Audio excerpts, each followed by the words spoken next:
Hello, everyone, and welcome to the first ever Dreamleapers Virtual Retreat 2021.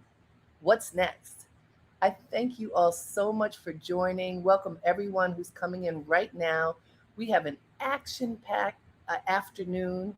Depending upon where you are, it could be morning because there are folks coming from all over the place. And I am so grateful that we are able to use this technology that has become really important to us during this period of being at home during quarantine, from folks just now being able to come out, right? We've been able to use technology to see each other, to connect with each other across all boundaries. And so we thought it would be perfect to hold a virtual retreat so that all the people who have been saying to me, when are you going to bring Dream Leapers to my town? Right now, everybody, here we are joined together through our computers, through our devices. So I thank you all for coming. Welcome, welcome all. And I want to tell you what we're going to be doing today is checking in with you and with many experts to help answer this question, what's next? I know you've been asking it. I've been asking it. My clients have been asking.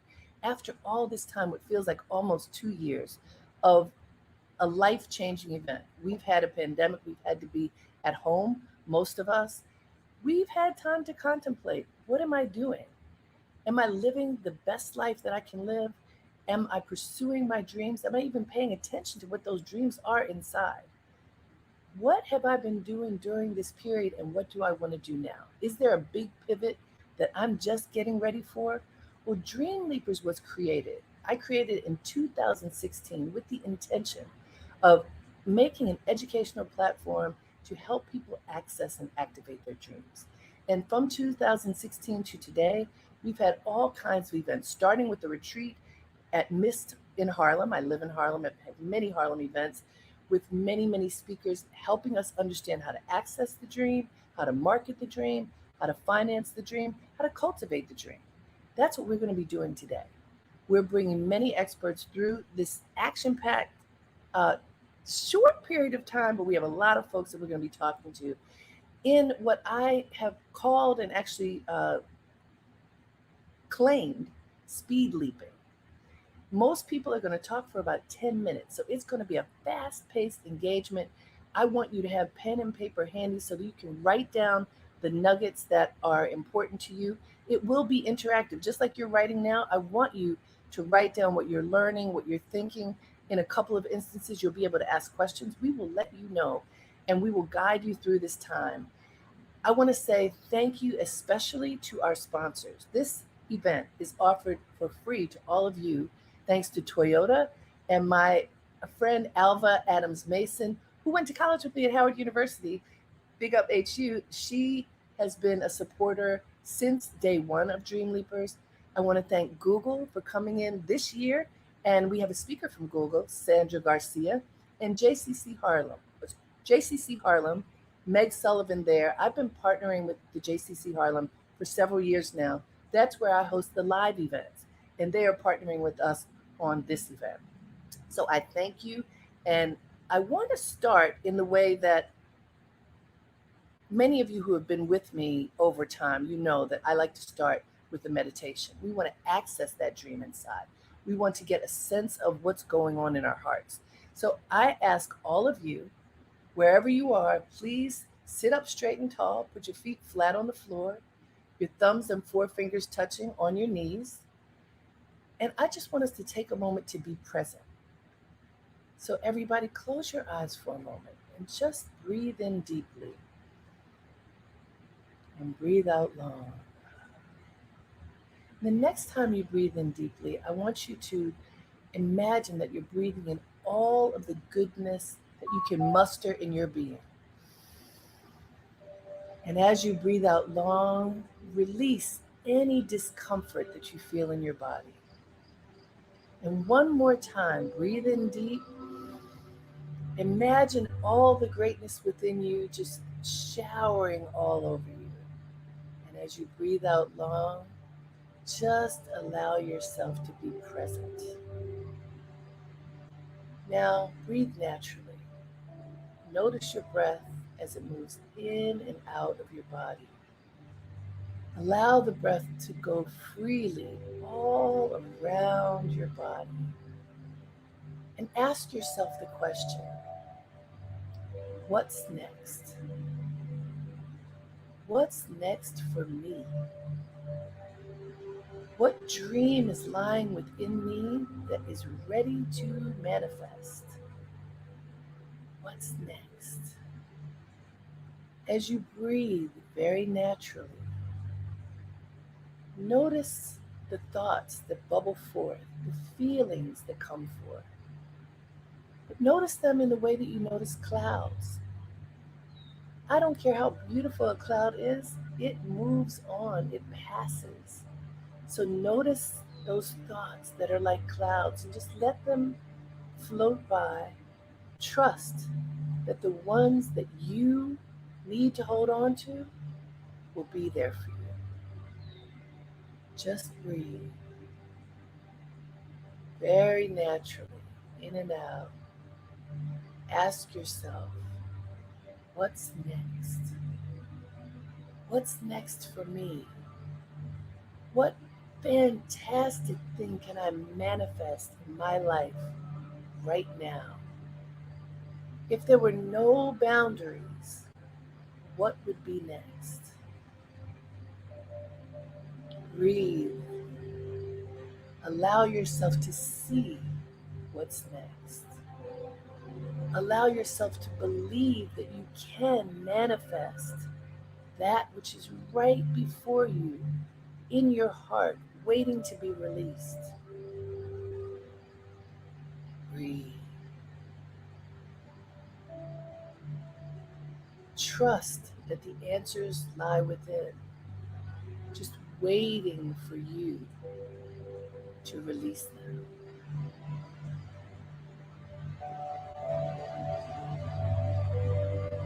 Now, very gently open your eyes.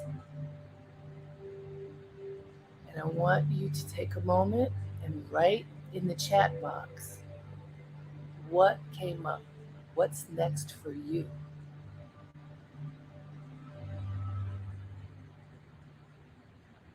What's next? What came up for you? What's next? I'm looking, I know that you had something stir within you. You can write it in your journal too, but share, some of you share, what came up for you? I see people are here from all over. The future is bright. Indeed it is. Indeed it is. And we have to remember that the future is bright. Even when there might be dark clouds, you know that they don't stay, they don't last. Success, working in re-entry, growth, yes. Growth is not always comfortable, is it? Sometimes in order to grow, you have to stretch. Sometimes you have to push past those fears, those questions, those doubts, to stand in your power. Yes. Look, self-employment, being a servant, a steward, yes. Being of service, absolutely. When you come from a place of service, it's so much easier to do anything. It's easier for you to have a great life, to fulfill whatever your dreams may be, if you approach it from service. So thank you, everybody. Please continue. What came up for you during that just a couple of minutes of meditation? The power of meditation is so great that it can stir you and lead you forward, show you what's in your heart, and prepare you for what's next. And guess what? We're about to see what's next.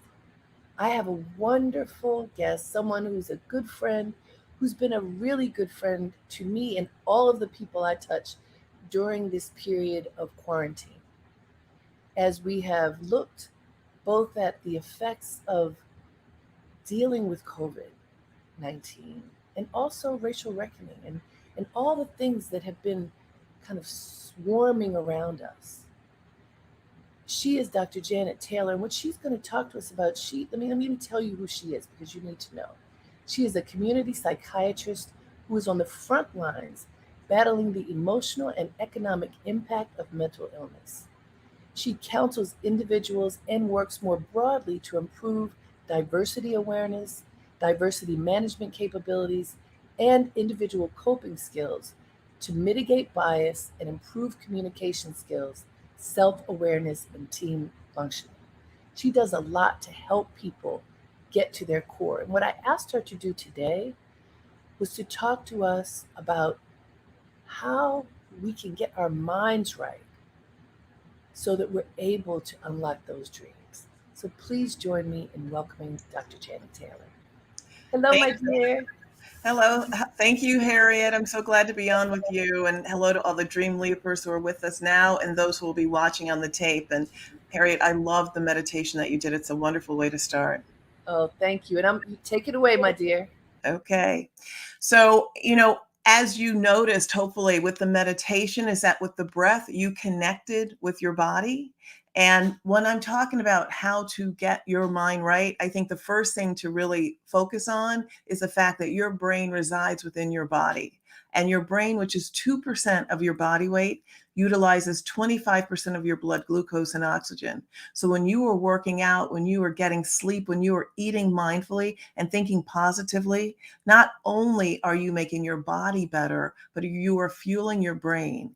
And your brain is what can allow you to push through all the statements that you made when you signed on in terms of what you want to do next. And, the future is bright, to push you from that lizard brain where fear may be. And we know that any new situation may cause a sense of threat that may be both conscious or unconscious. And as you are listening to me right now, your brain is taking in 11 million bits of information per second, but only consciously aware of 40. So what you're conscious of may be something that's negative or may be an old thought. And we know that 70% of our conscious thoughts are negative. So the work is noticing what those thoughts are, and that's where the brain comes in, and then flowing through to your midbrain where your memories, your emotions are, to your frontal cortex, which can take you top down into acknowledging whatever your feelings are, your thoughts, but coming up with a plan using metacognition, which is thinking about thinking. So the first step to getting your mind right is to really understand how your brain is your biggest ally during this time. And what you want to do is feed and fuel your brain with good things: healthy sleep, eating well, working out, and positive thoughts. Secondly, you need to watch what you say, because your words become your thoughts, and your thoughts become your actions. So as you are making that leap from dream to reality, be very cognizant of using positive, affirming language. Not, I think I can do this, or last time this happened, but I am going to do this. When this happens, blah, blah, blah. Intention is everything. So you want to speak your words with intention. And there's an NLP, neuro-linguistic programming, 2 principles that I think are really important for you to know. The first is that behind every behavior is a positive intention. And it doesn't mean that things will always be right. And sometimes things are wrong, which means you have to work on them and adjust them. But know that it's really important to avoid beating yourself up when there's a mistake or a misstep, and really focus on what you can learn from a situation, and not do it in a way that belittles you or stops you from trying, but understand that there is always that space to grow. When I was in medical school, we used to have a saying, never make the same mistake twice. Learn from your mistakes. Don't avoid focusing on what you did wrong, or if someone says something that you can do better, look at that as an opportunity to create a space where you can grow. And the second thing is, there is no such thing as an inner enemy. You are not broken. Your mind wants you to win. Remember that. Your mind wants you to win. You're not doomed because of what somebody said to you, what someone did to you, or maybe what you did to someone else.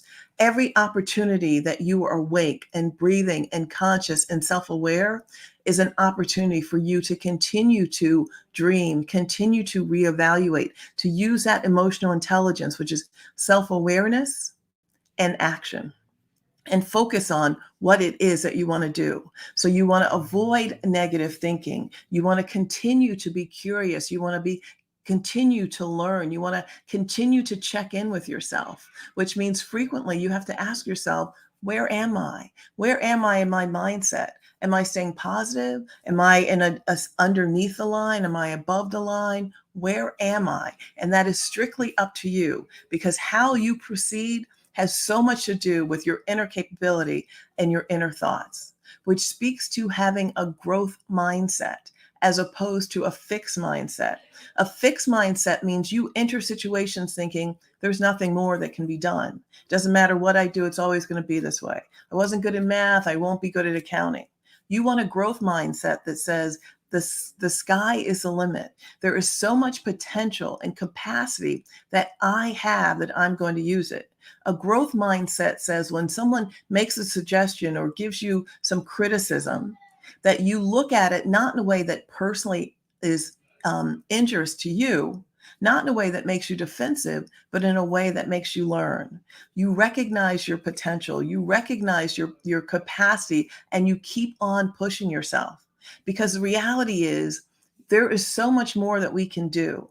We can always give more. And when you get to a point where you feel content, you feel like you've done enough, you need to push yourself a little more, because that is what's going to really get you to where you need to be. When you set a goal, and we all should have goals, and one exercise I advise my patients and my coaching clients to do is to write down everything you want to do, everything, and then pick the top 3 and then settle on one and focus on that one, and realize and look at it, what that goal is. If it's to make more money, if it's to lose weight, if whatever it is, write down what you're going to do, write down the steps that it will take. But most importantly, think about your own barriers. With every step that you make to reach your goal, think about what your mindset is. Think about what that how you are, what your personality is like, that will stop you from reaching that goal. So really tackle your barriers, step into your barriers, play around with them, get to know them, and then find ways to set other goals so that you don't get in your own way. So as important as it is to set a goal, with every step, look at what a barrier could be as it relates to yourself.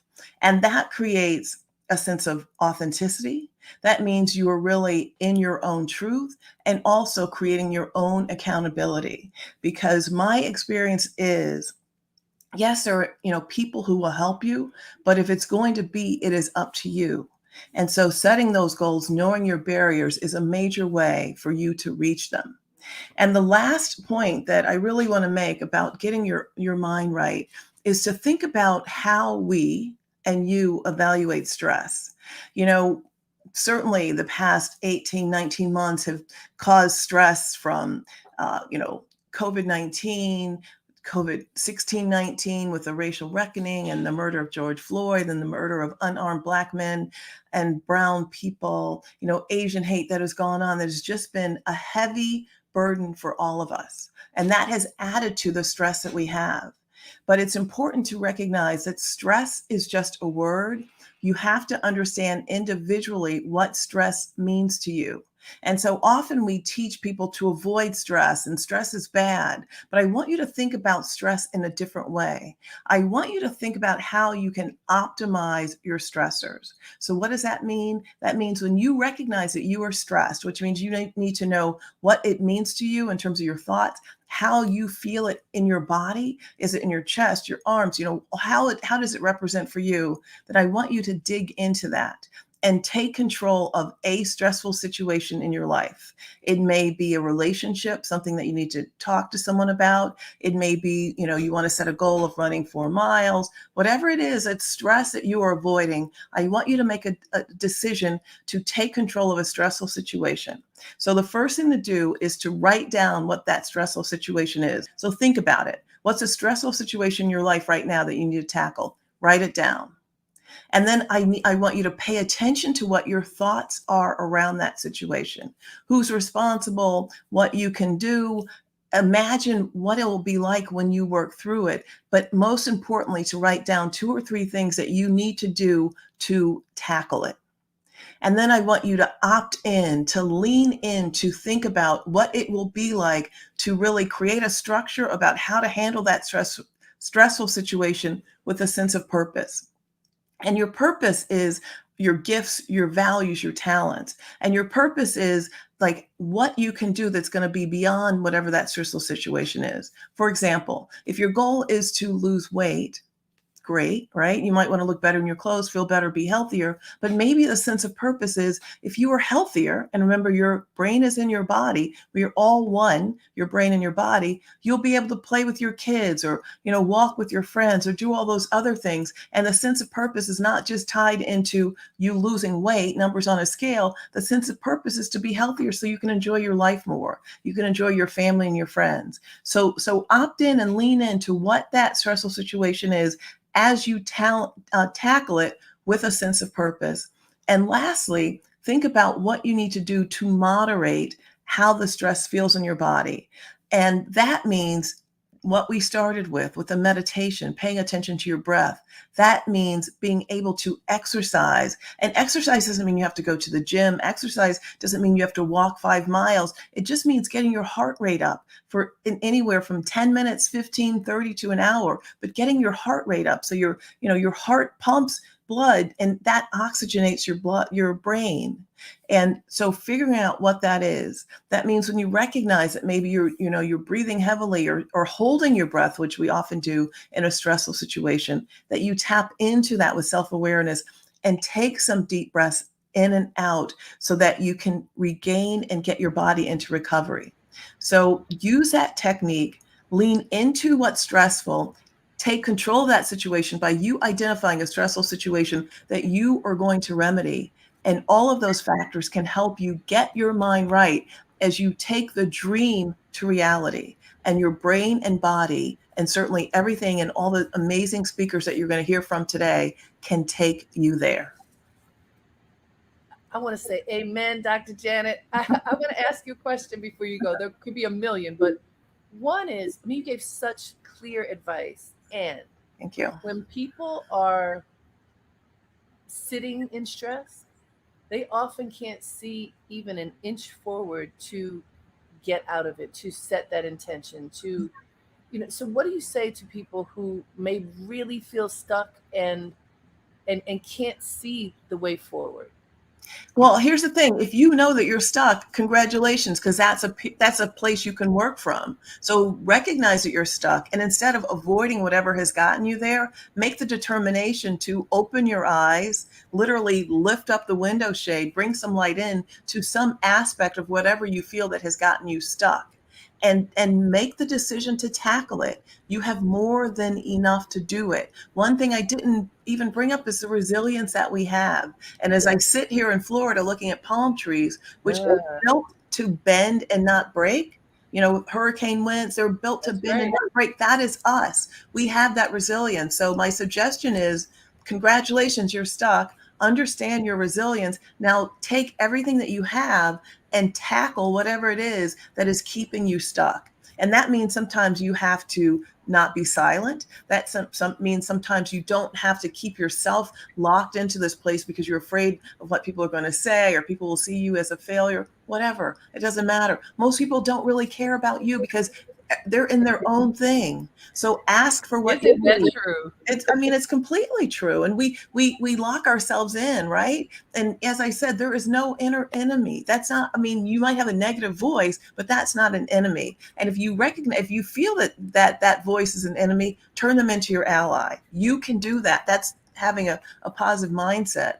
But if you're stuck, congratulations, push and work and get yourself out because that opportunity is always there.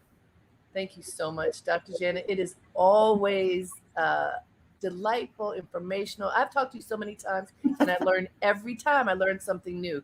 And I want to say to everybody who's tuned in, this broadcast will exist after today because I know you have to go back. And I hope you were scribbling down notes, but Dr. Janet gave us so much wisdom. We need to make sure that we go back and digest it again. So thank you, my dear. It's wonderful Thank you, to be Harriette. with you. Thanks. All right, we just talked to Dr. Janet Taylor about getting our mind right. I have invited someone to talk to us next who had a difficult time, and many of us have had difficult times, whether it's during this period of COVID or whenever it might be, and had to make a choice, had to figure out how to climb out of a dark place. And I have invited him to share his story, and I'm just so grateful that he feels comfortable to do so and to share it in this what I consider a sacred space of the Dreamleapers retreat, where everybody who comes is coming to share their truth and wisdom to help us. So, who will be coming next is Sekou Wrights. He has authored 3 books, ghostwritten a New York Times bestseller. He's been included in a wide variety of anthologies, written a few regular columns, authored an autobiographical stage play, directed a documentary film, and even co written and co starred in an off Broadway play. Underachiever, right? Please join me in welcoming Sekou Wrights. Hey, How what's are up? you? How you doing? That was a great intro. That was a great Wonderful, intro. wonderful. Well, welcome. And Sekou, take it away. All right. 36 days, 138 days, 728 days. I didn't think that I would make it. Didn't think that I could take it to get here, to be here right now. Dreamleapers, Harriette Cole, opening for Les Brown. But I didn't think that I would make it. Didn't think that I could take it to get here, to be here. Felt like giving up was my only move. Willpower fading, nothing left to prove. Easier to just step into the sidelines, just give up on bigger life designs. But it's crowded over there. The sidelines are stuffed, packed to overflowing over there. Full of dreams deferred, hopes disturbed, no chance, no joy, no purpose, no light, no anything over there. But I didn't think that I would make it. Didn't think that I could take it to get here, to be here right now. I had to take the hardest possible road. Had to have faith in the seeds of persistence sowed. Had to fight myself, my excuses, my lazy, my crazy, my when are we going back to bed, B? Ain't no such thing as an overnight win. And where in the world has my crystal stare been? The truth is, fighting hard only equals winning in inches. But that's where the clinch is. If you don't think that you can make it, if you don't think that you can take it, let me tell you something. The cavalry ain't coming, indeed. But you are all the cavalry you need. If I can make it, so can you. And if you're not fighting with the excuses in your head, then you're the bigger fool. Fight, fight, win. Fight, fight, win. Amen. 138 days. It's been 138 days. I've been running every single day, at least a mile a day for 138 days in a row. That takes us all the way back to June 1st. I've been running every day for 4.5 months. 0 days off. I've run through rain, snow, sleet, thunderstorms, mud, mountains, trails. I even ran through Hurricane Ida, fully clothed, fully dressed. 0 excuses. People keep asking me if I'm in pain. Yeah, of course I'm in pain. I've been running for 138 days. You know, everything hurts. My back hurts, my feet hurt, my legs hurt, my mustache hurts, my eyebrows hurt, everything hurts, but that's not the point. And then they ask me, why do I keep going? And I lie. Polite lies, jokes, deflections. But you want to know the truth? The truth is, I can't stop running because the pain is the path. Hold that thought.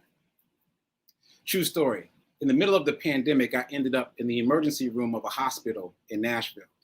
It was a busy day at the hospital, so I didn't even get a room. They put me on a gurney in the hallway next to the bathroom for 14 hours. I spent most of that time writhing in pain and coughing up blood into this plastic tube they gave me. It was a bad day. So I was very excited when they said they were going to give me morphine. I was like, give me them drugs. Let's make it happen. Let's make it happen. But they couldn't find a vein. So they kept stabbing me and poking me and stabbing me and poking me and stabbing me and poking me. They were very, very apologetic, but I didn't even respond. What's next after loss? You already know the answer. What's next after loss is pain. Not always, but often enough. Loss, then pain. Loss, then pain. Loss of a tooth, pain. Loss of copious amounts of blood, pain. Loss of a day in the hospital, pain. Loss of love, pain. Loss of hope, pain. Loss of life momentum, pain. Loss of a clear vision of my future, pain. Loss of income, pain.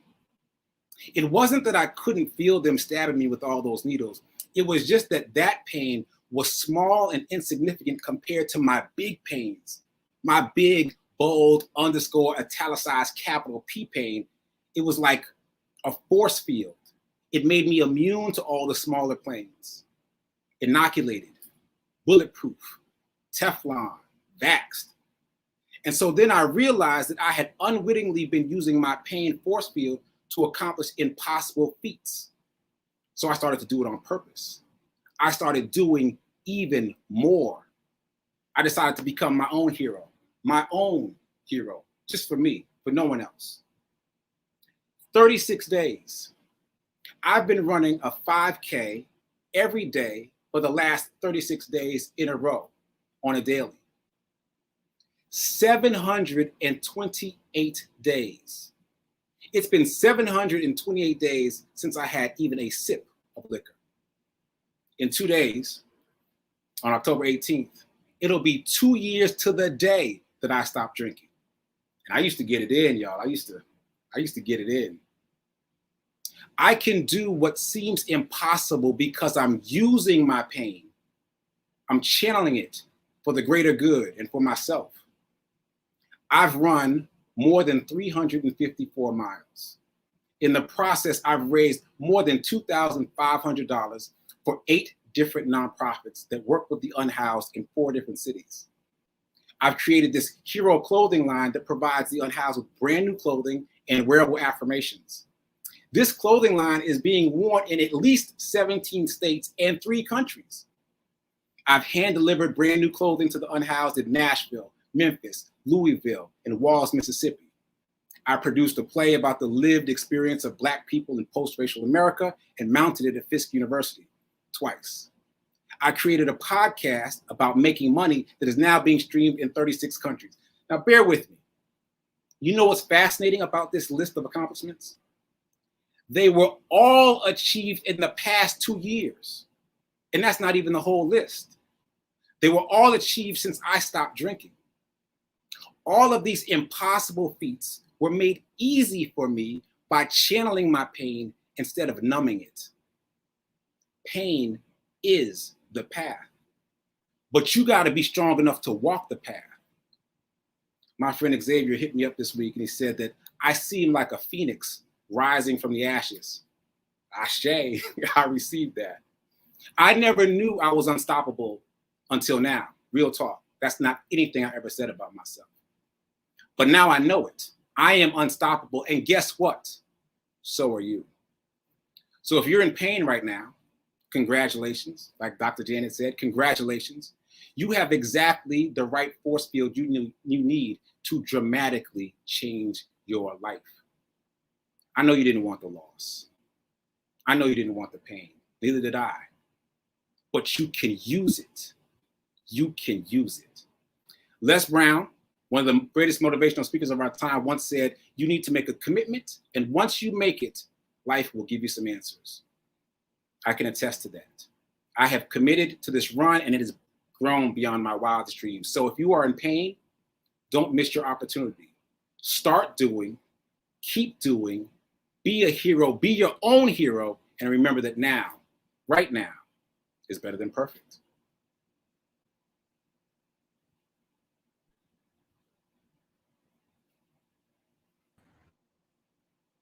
I say we've got a lot of ashes and amens going on in here. Sekou, thank you so much for sharing your truth. Yeah, I'm sure a lot of people listening can relate. You know, during dark hours, people often do things that are self-destructive, but to pivot and never mind, I get to say this. My boy Sekou told me that he is now fitting the clothes he wore in high school. Hello. Yeah, that wasn't the goal, but it happened. I was home in Nashville. And I was like, oh, all these old clothes fit. High school skinny right here. High school skinny. High school skinny. I love it. Well, thank you, my friend. Thank you so much, and we appreciate you. Ah, how are you all feeling? If you're feeling good, tell me. Yes, put a Y in the chat box. How are you feeling? We are about to have yet another treat. Amazing. The original. You know, yes, I'm a motivational speaker. You've just heard from another Sekou writes, but the original OG motivational speaker before it was even a term is Mr. Les Brown. He is one of the world's most renowned motivational speakers, a dynamic personality, highly sought after resource in business and professional circles for Fortune 500 CEOs, as well as small business owners, nonprofit, and community leaders from all sectors of society who are looking to expand opportunity. And I had the great good fortune to interview Les Brown on my radio show, Dreamleapers, a few months ago, and I he was coming to New York to host an event, and I told him about this event, and he said, "Child, I'm gonna come. I'm gonna come and speak to your Dream Leapers." And my heart was so full then, just as it is now. I mean, imagine to have Les Brown to come to be with us. I just want to welcome you, Les Brown, to Dream Leapers. Thank you very much. It's a plum pleasing pleasure as well as a privilege, and I am so honored. But let me say something up in here. Yes. Say, cool's a bad brother. Come on, now, y'all. It need me today. He, Amen to that. yes, Amen he to got the that. butter from the duck. I was motivated. I want to just run around the building here with my partner, my squirrel friend, Tyrone, and say, "Come on, Tyrone, let's run." Say, cool has given us the orders to go after our dream. Thank you Isn't so that much. so? And you talk Hmm. about being hungry. And I Yes. want you to let folks understand what that means and how that can motivate them to leap into their dreams. So take it away, my brother. Thank you very much. It's a pleasure to be here with you. I have my kids behind me, and the reason that I do is because I have to remind myself that even though I'm 77, I got some more juice. I've got some more to do. And if I in fact if I was through, God would have me out of here. And so one of the things that I'm doing is what Sekou talk about, really, and that is robbing the cemetery, as Dr. Miles Monroe talked about. And I want you to think about your goals and your dreams. And here's what I want to say to you. And I want you to write this down. Go after it, no matter what, no matter how many times you fail, no matter how many times you had some disappointments and some shortcomings and mistakes that you made. Go after it. I had a goal and dream of buying my mother a home. I'm adopted. I'm one of a set of twins. And Mama, Mrs. Mamie Brown, she adopted us. And then she adopted 5 other kids. And she raised us by herself. And then just a few weeks ago, I discovered and met my birth family. My oldest son did some research and connected us. My birth mother's name was Dorothy Bell Rucker, and my grandmother's name was Beulah Rucker from Gainesville, Georgia. And both of them were motivational speakers. You can't make this stuff up. They're two brothers that I didn't even know I had. And here's what I want to share with you, that when you're going for your dream, and that's something that means something to you, and I want you to visualize that as if, listen to me, as if, I want you to believe from the dream as if it has already happened, and you got to go after it. And being hungry is above and beyond a burning desire. When you're in a system that's stacked against you, I was reading something where the St. Louis Federal Reserve said stunningly, a white college, no, excuse me, a white high school dropout with a criminal record creates 3 times more wealth than a black college graduate from Harvard with no criminal record. Wow. So when you are in an environment, a culture that's designed to destroy your sense of self, that is designed to deny you, to stop you, and to prevent you from experiencing the larger life that they're living, in order to get through, you either make a way or you find a way. And that's driven by hunger. And then I want to give you some things to think about. Number one, find something that's you. You know, they have these articles now said people who were told that they can go home and don't have to come back to the office. And then they said, okay, you can come back now. And those people had time to think. You know what happened? They said, I don't want to do that no more. You know what? They realized, is this me? Life is fragile. 700,000 people are out of here. If I had 6 months to a year to live, would I still hold on to this job? Will I still be doing the same thing? Will I still live my life in the same way? No, absolutely not. I made the decision on the House of Representatives floor. I asked myself that question. Would I do what I'm doing now if I knew I had 6 months to a year to live? And the answer was no. And then I turned to the next page in this book and I was asked the question, what would you do? And my sister had called and said, Leslie, Mama has breast cancer. And I said I would leave immediately and go back home and take care of Mama. I feel like Abraham Lincoln, who said, all that I am and all that I ever hope to be, I owe to my mother. And so Mamie Brown and Dorothy Rucker, I just found out about Dorothy Rucker. Dorothy Rucker gave me life, but Mamie Brown, my adopted mother, she taught me how to live life. I've got 2 mothers and I'm not ashamed. I've got 2 mothers and I love them just the same. You can't handle the voice. That's another ticket. Oh, behave. So here I am at 76. I'm asking God, what am I supposed to do with this? I feel like Mother Teresa. She said, Lord, I know you know how much I can bear, but I just wish you didn't have so much confidence in me. And so here's what happened. I decided to do something. I decided to use my voice and my story to go after something that gave my life a sense of meaning, something that will allow me to live a life that I could make my adopted mother proud. I wanted to buy her a home. And I realized that in order to do that, you got to be hungry. That's above and beyond a burning desire. People that are hungry are unstoppable. People that are hungry are relentless. People that are hungry will either make a way or find a way. People that are hungry know that they will fail their way to success. When you get ready to do something, listen to me, Linda. Listen. Think it not strange that you face the fiery furnaces of this world. You will, not you might, you will have tribulations. I know this. I know what I'm talking about. I've been doing this for 52 years. I'm 77. I know a thing or two. And I'm saying to you, if you're serious about your goals, what's next? Take the leap, leaping for your dream. That's right. Leap and grow your wings on the way down.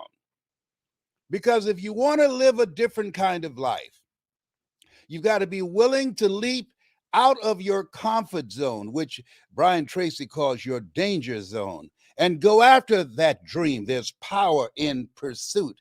And you'll discover something about yourself that you'll never discover in the comfort zone. You'll meet a you that will be waiting and say, congratulations, girlfriend. I've been waiting on you. Let's go change the world. Yeah. Because in order to do something you've never done, you've got to become someone you've never been. See, when I saw my two brothers who were raised by our birth mother, they're nothing like me. Why? Because people say it's just in your DNA. It's not just that. All of us have built-in greatness. But if you're not willing to focus, if you're not willing to put in the effort, if you're not willing to commit yourself to become so good at what you do that you can't be ignored, it won't matter. This is called the attention economy. Why? Because it's so noisy and so distracting that you've got to make yourself stand out by the level of your mastery, of your greatness. So you got to be hungry. People that are hungry are willing to do the things today others won't do in order to have the things tomorrow others won't have. I remember reading something that said the average American reads one book a year. And I thought about that. One book a year. And I said, well, what if I decide to read one book a month? In 5 years, when the average American would have read 5 books, and I would have read 60 books, that would make me an expert. And I did that. Nobody in this industry knows as many quotes as I do. Henry David Thoreau said, do not go where the path may lead, go where there's no path and leave a trail. When you're in a system that is designed against you, you got to have the mindset of take no prisoners and eat the wounded, and start at their ears like Mike Tyson. Yum, yum, yum, yum.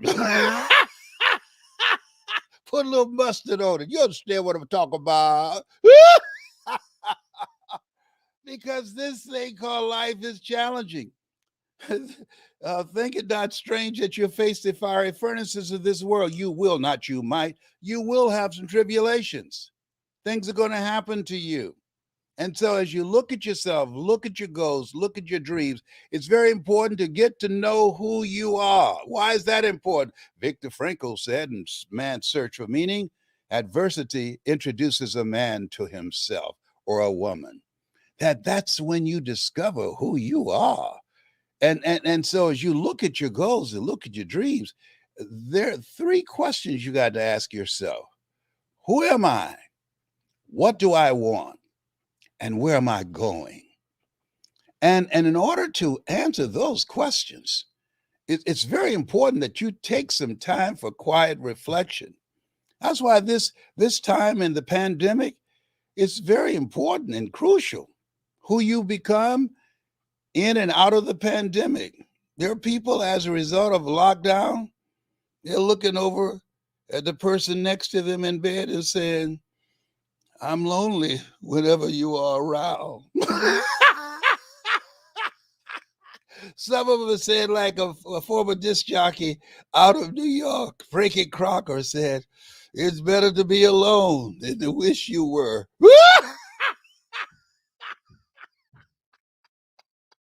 A friend of mine, she said, she looked at her husband and said, you know what?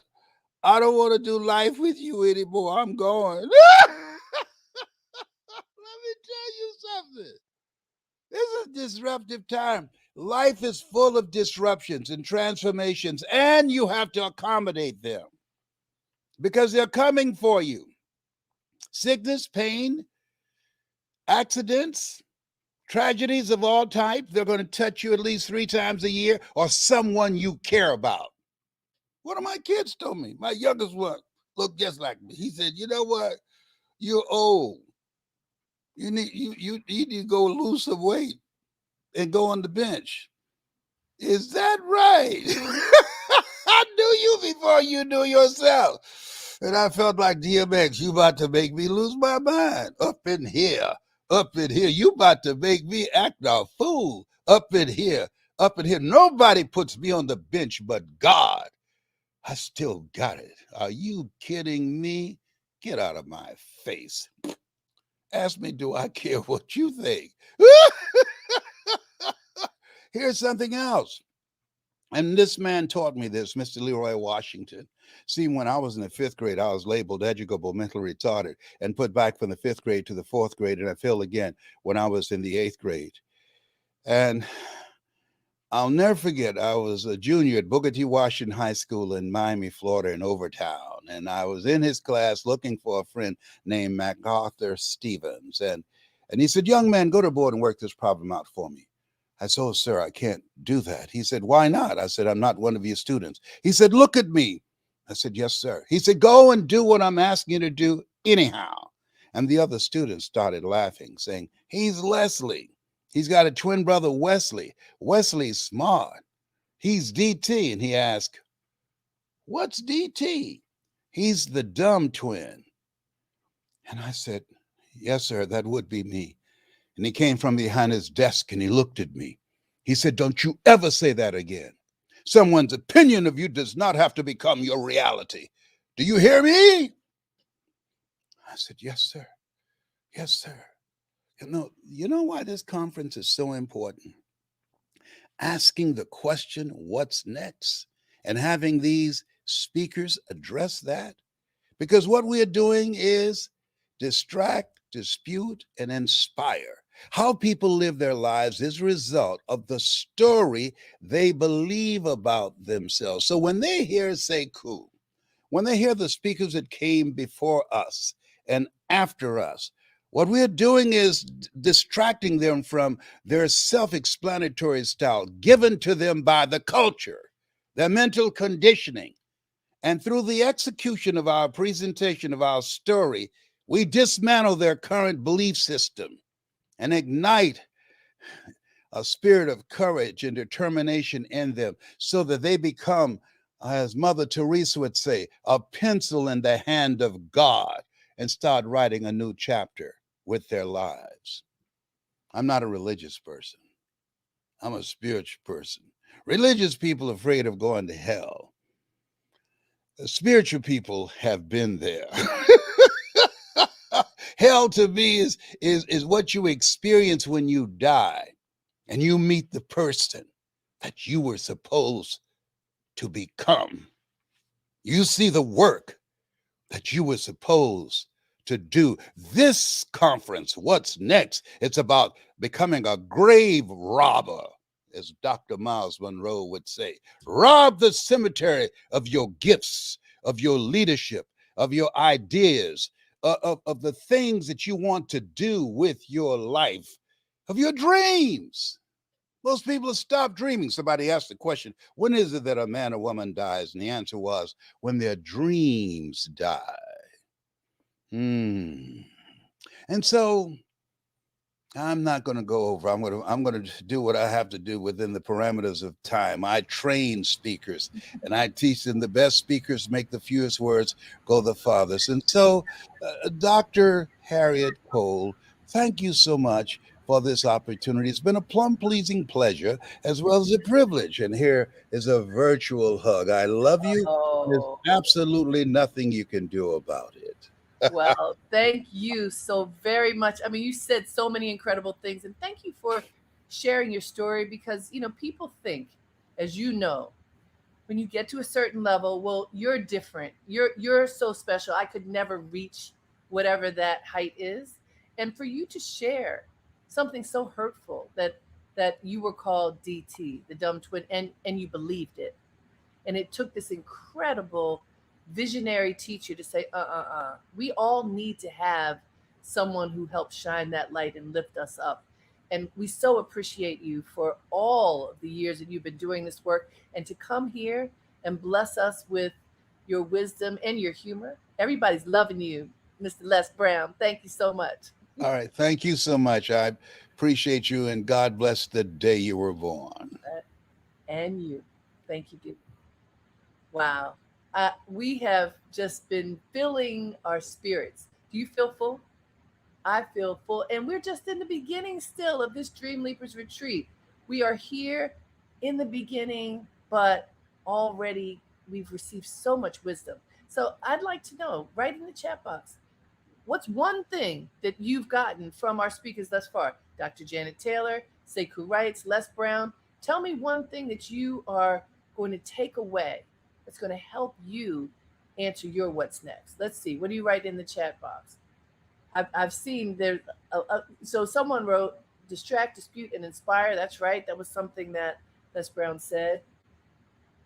He just, I want to address the fact that he was able to take us into a story that often looks different, doesn't it? If he recently found who his birth mother was, but was adopted, lived in foster care for a long time, was really rejected, and has become, as he will sometimes say, a multimillionaire, holding it down and inspiring so many others. So, yes, I'm glad you all are writing in the chat box.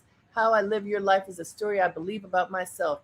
I wrote down a few things that he said. These 3 questions: who am I? What do I want? And where am I going? These are important questions. Who am I? Absolutely one of the most important. I do a lot of storytelling work with folks. You got to be able to answer that question. What do you want? You got to put your stake in the ground. What do you want? And where am I going? Because if you don't make a path for you, you will just be floundering about. And then that distract, dispute, and inspire. He said, that's what we're here to do. We're here to help you change your narrative if that's what's needed, and to refine your narrative so that you can leap into your dreams. And I want to tell you, because we're here for several hours, we have a very special guest coming up, two coming up in a little bit, and 2 people I'm very close to who are living extraordinary lives. Let me show you this coming up next soon.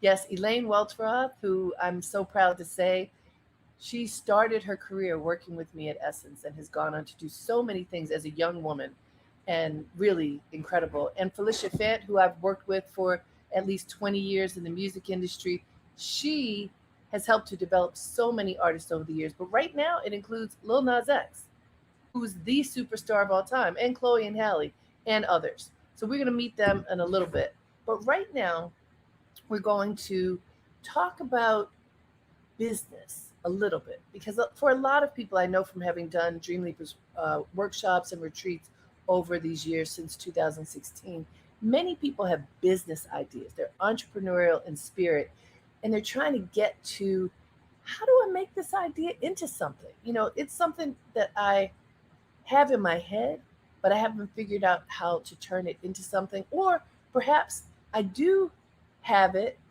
it's become a business, but I need to take it to the next level. So we're going to be listening to Felicia Brown. Felicia Brown manages AARP's small business initiative that promotes and amplifies entrepreneurship for older adults.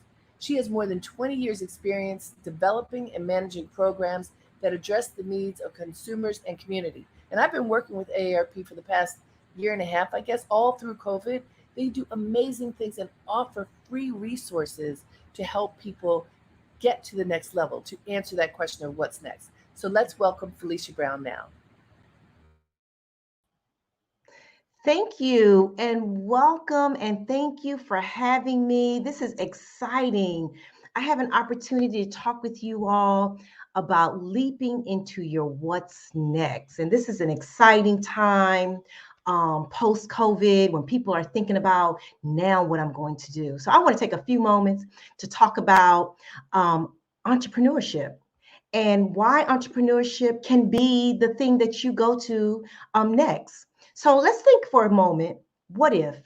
What if money was not an issue?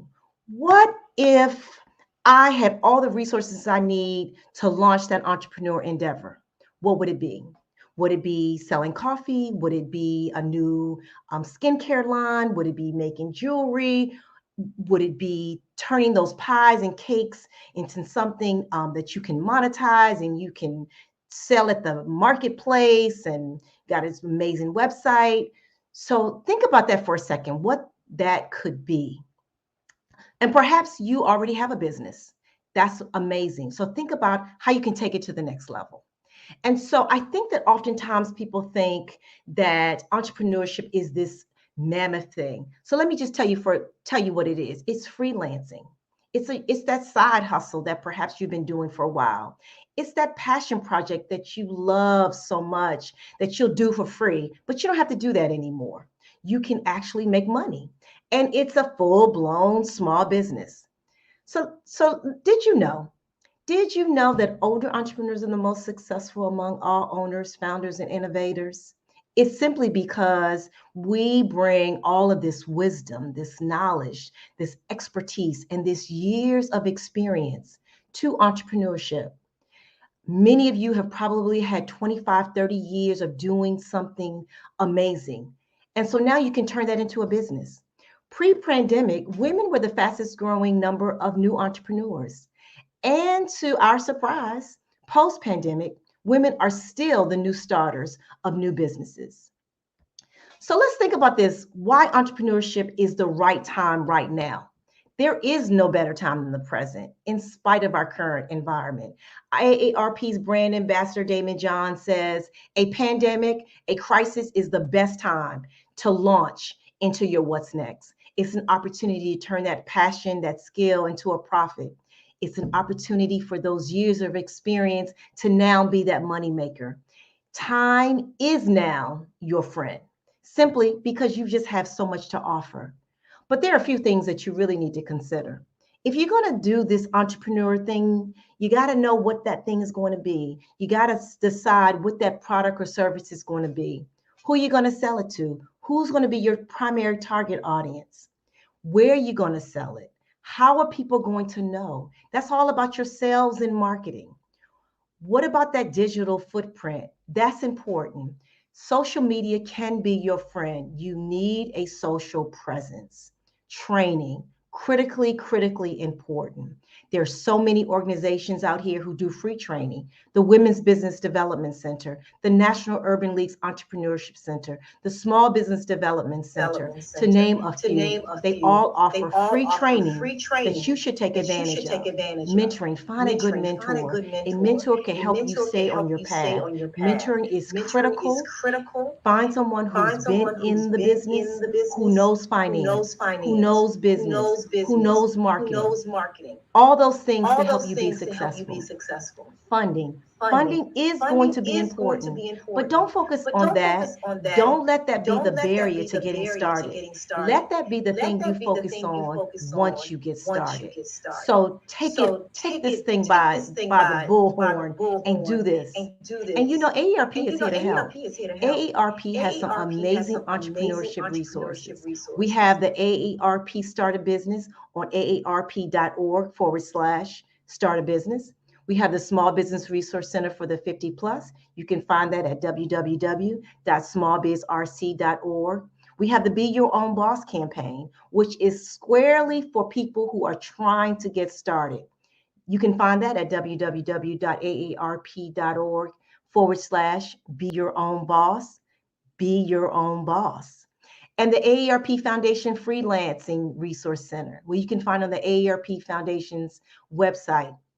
It's all about how to be a freelance, how to monetize, how to price.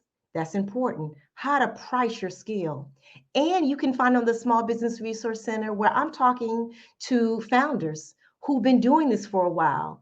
They share their tips, their tricks, the why they're doing this. They talk about the challenges. They talk about the aha moments, the lessons learned. You want to hear all that. So now is your time. Now is your time. Don't let this time pass you. Take advantage of all that's available, because it's out there to help you be successful.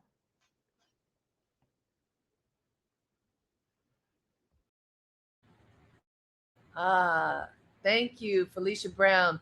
AARP is chock full of all kinds of free resources that we can all use. And by the way, even though AARP, the audience is 45 and up, anybody can access those resources. So however young or young at heart you are, you can access those resources. And people have been asking that in the chat box. We will send everyone in attendance links to all of the resources that have been mentioned today and that will be mentioned moving forward. So don't worry, you'll be able to access those resources.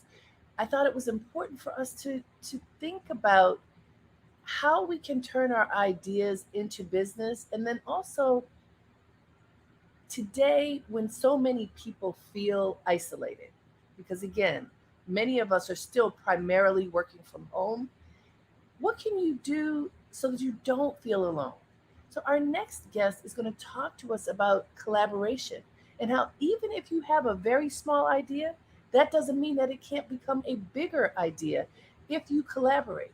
Sometimes that notion is scary, but I'm here to tell you that we have several people who are going to talk about this notion of collaboration. Our first is my friend Nicoa Evans. She has been working in the community of Harlem in particular for I think like 30 years. It's pretty amazing. She's a trusted strategic advisor who has these 30 years of experience in marketing, brand positioning, and economic development in diverse communities.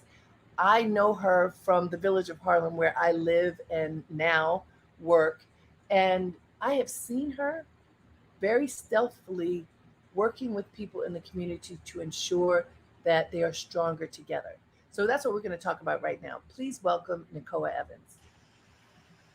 Hi, How are you? I'm good. How are you, Harriet?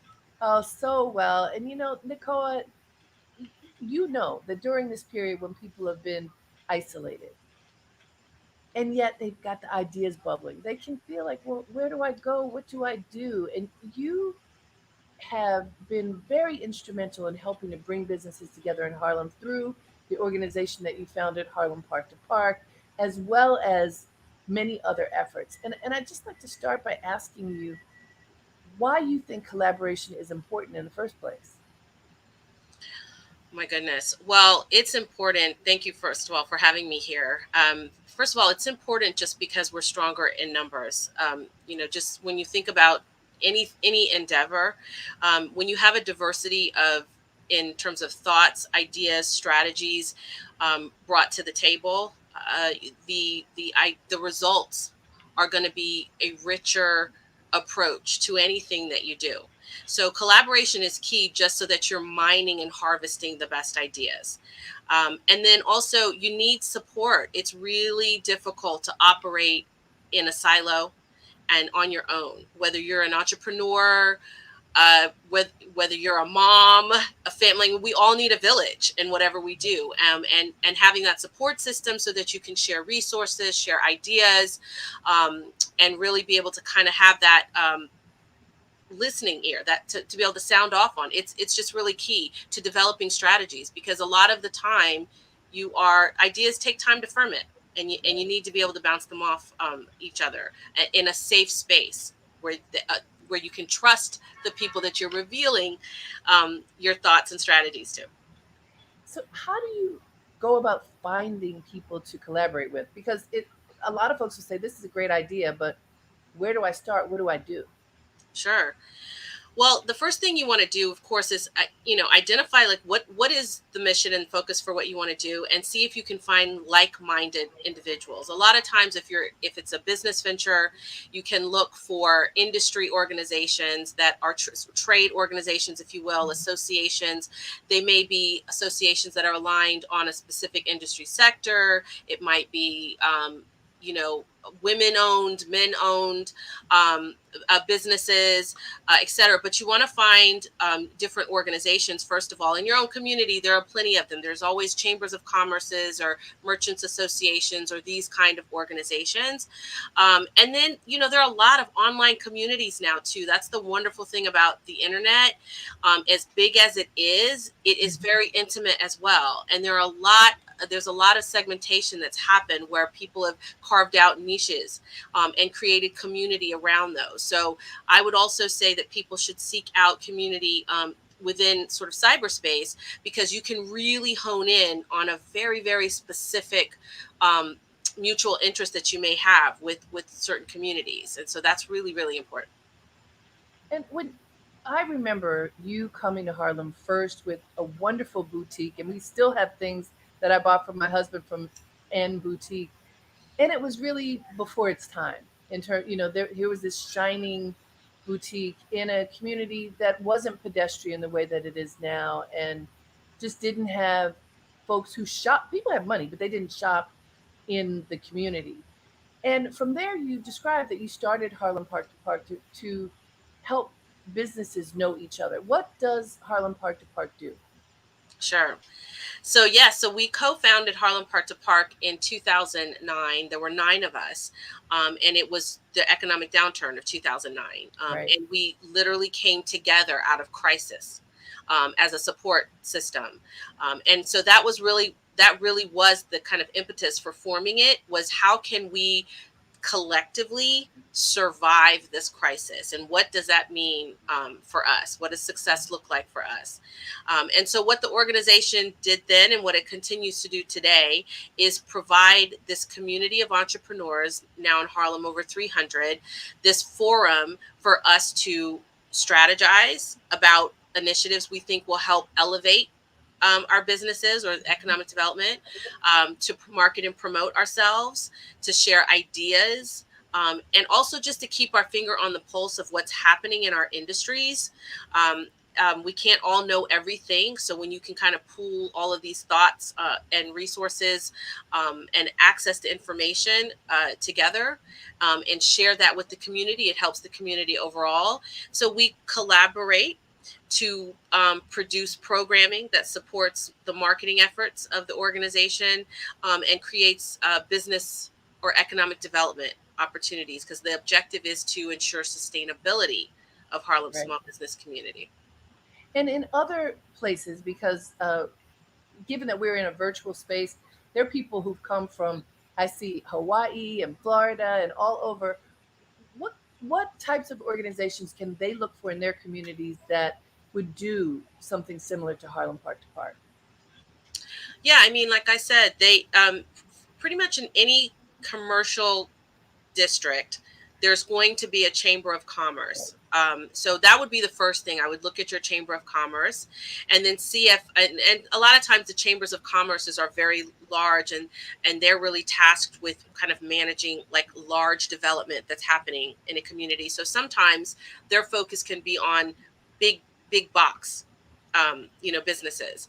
So you also want to look to see if there is kind of uh, another organization that really is more aligned with the small businesses, because there's very different needs and all of the needs are important, but there's very different needs for a small business community than for the large scale development, and the large brands that might be coming into a market, which we've become very familiar with here in Harlem, in that you've got to manage both. So a lot of times there might be business improvement districts, chambers of commerce, and then smaller merchants associations. And then also, like I said, there are organizations that will literally be formed around supporting women in business, supporting men in business. And so those are really where you want to start. And then, from there, if you find that you don't see what you need, form your own. There is Right. nothing wrong with forming your own collective, especially in that very early stage, where it's really about sharing ideas and being a source of support. It can simply be your own group of 10, 20 colleagues that do what you do in your space, and coming together on a regular basis. And that's where it starts. It really can start with that small seed of just coming together in community and collaboration. And then you kind of build into the structure and strategy and et cetera beyond that. But initially, it's really more about a support base. That's really good to hear, because I think for folks who are in communities where they don't know, starting with people that they trust and Yes. forming a union, Hmm. of minds, of like-minded people, I think is very helpful. Got one more question. One of the things that you've done that I think is brilliant is working with very small businesses, like people who make uh, uh, jam and what barbecue sauce and other such things, candles, and working with them and Columbia University with, I think for starters, Whole Foods that came to Harlem. Can you tell us briefly about that project? Sure. So that was the Harlem Local Vendor Program, which I created in 2015. And I'm very proud of this program because it came out of a need that I saw, an emerging um, local maker. supplier community developing in Harlem that were participating in our street fairs. And like you said, it was the small bakers, the brownie maker, the jam maker, someone that made jewelry. And I just noticed this artisanal community developing. And I said, well, what do we do? What we need to do if I want to get that product on shelves when Whole Foods comes in 2 to 3 years. And so we realized that they needed mentoring. They needed education in order to scale their brands, to be ready for wholesale, to take it to the next level. And so that's really where partnering with Columbia Business School and Whole Foods themselves as a retailer, large scale retailer, mentoring these brands how to scale for growth for large scale retail. It's been very successful. We've now had over 200 brands graduate through the program, and we have local Harlem brands on the shelves of over 40 Whole Food stores throughout the Northeast, as well as we've got brands now in Walmart, Macy's, Sally Beauty Supply, selling on QVC. I mean, it's really exploded in a way that we really didn't anticipate, but it just shows how rich the local maker talent in Harlem was. And it's become a model actually for small, diverse communities around the country that have similar kind of local entrepreneurs that can be cultivated in the same way. And really the goal was to create an economic ecosystem for our suppliers, sort of buyer-supplier ecosystem. And that's what we've done. And so your program, is it currently just welcoming Harlem-based businesses, or has it expanded? Because obviously it's not just New York stores where it goes, but has it expanded beyond who can participate? So right now the focus it's Upper Manhattan. So we really do, look at the whole kind of Upper Manhattan area. We'll be starting the next application round in November, so people can register to be considered for the program at the website www.hlvp.org. And we'll be considering applications for the spring 2022 cohort. So if you are a local maker in the Upper Manhattan area and you are looking to get into, and it's not just grocery retail, we're helping people scale for retail, whether it's brick and mortar, whether it's online, whether it's creating your own e-commerce, it's just scaling for distribution, growth and distribution. That's where people can find us. And I'm actually being contacted now about replicating the program in other markets. So really, I know that there are a lot of people who are tuned in who want to know, when are you coming to my Yes. Tell us the website again and we'll put it in the chat. Sure. It's HLVP, stands for Harlem Local Vendor Program, HLVP.org. If they go there, they'll see the information. Thank you so much, Nicoa. Always doing great things. And I love that no business is too small. And that's so important. And I guess one other question is, do they have to pay to participate in this, or is it sponsored? They pay the application fee, which is $45, and after that the program is free, which is incredible. With Columbia Business School. Okay, yeah. Come on. This is amazing. Yeah. Thank you for sharing, and thank you for all that you do. Thank you. Thank you. Thanks so much. All right. I know that got your wheels turning. So for those of you who are in Upper Manhattan, you have a business, you know where to go. I will keep all of you informed as Nicoa builds this out, and you should look in your hometown to see what small business programs there are, because they do exist to help you get to the next level. We're going to continue our conversation about collaboration, this more in the digital space, and we have an expert who is also one of our sponsors from Google, who's going to be leading this discussion. She is Sandra Garcia. Sandra Garcia's corporate experience includes organizations such as Clear Channel, Outdoor, Time Warner Cable Media, People.com, and CNNMoney.com, developing marketing strategies and compelling sales programs.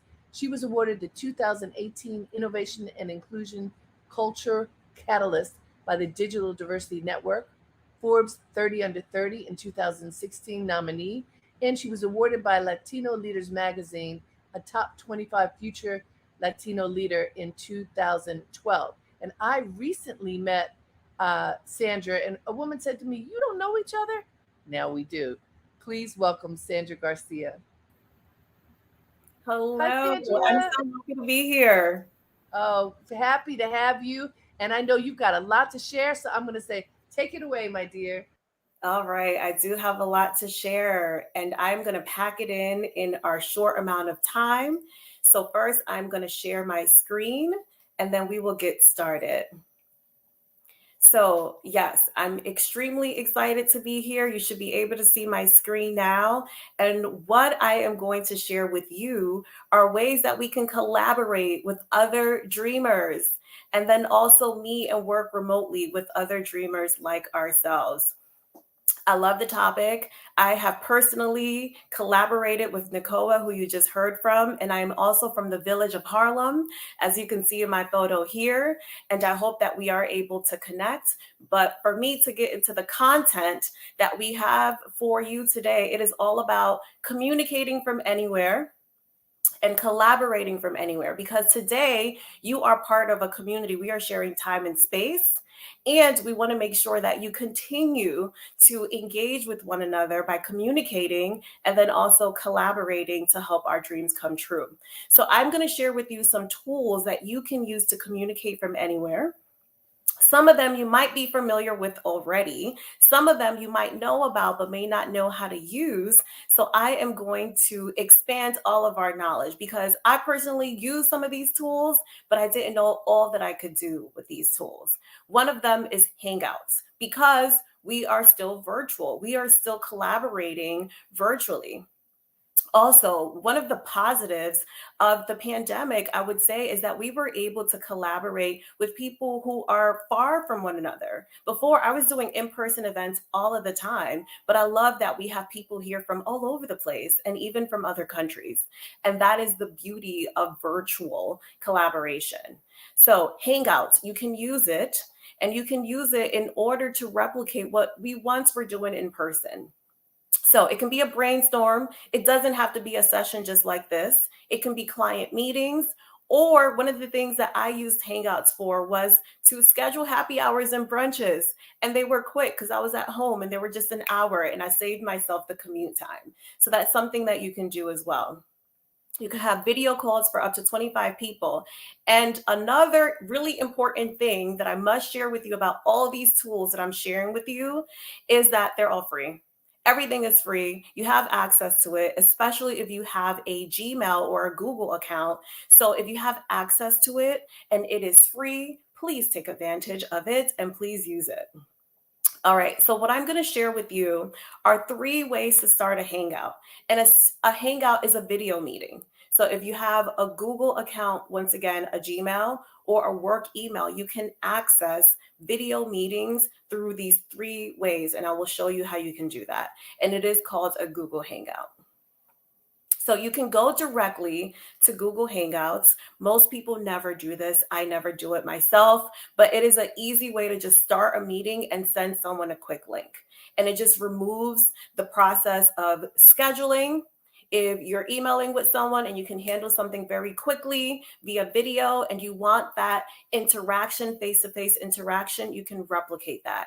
And you can go to hangouts.google.com in order to do so. We are most familiar with accessing Hangouts through our Google Calendar. And the way that you do that, if you are unfamiliar, you can either join a meeting or you can host a meeting of your own, and you can schedule it real time. As soon as you get into your Google Calendar, you have the option to click on video meeting, and you can then add a Google video link to that meeting, and it's just as easy as that. For me, it's my default. But I also give the option to add a phone number just in case, because certain days a call is a-okay. And sometimes you can just attend the video call, and of course you can be off camera as well.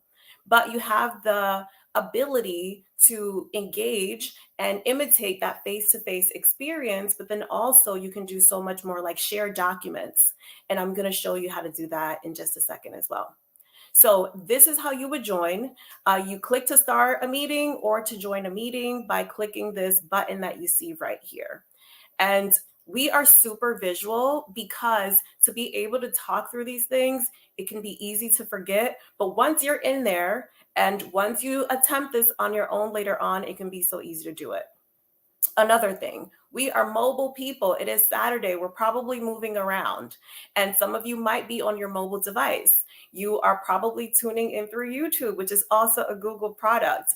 And fun fact for you, Google is the #1 search engine. YouTube is the #2 search engine. So we are using the right tools. And I'm not biased because I'm here on behalf of Google today. But you can join on your mobile device or you can join on desktop. Another feature that I love and that I use all the time, especially because I have a very young team, they're millennials, we chat.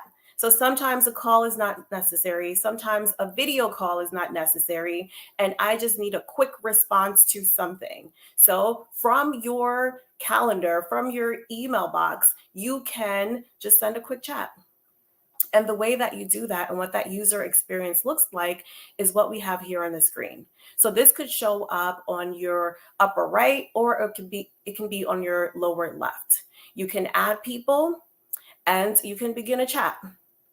It is beautiful, it is efficient, and it also eliminates you from having to share your phone number with people.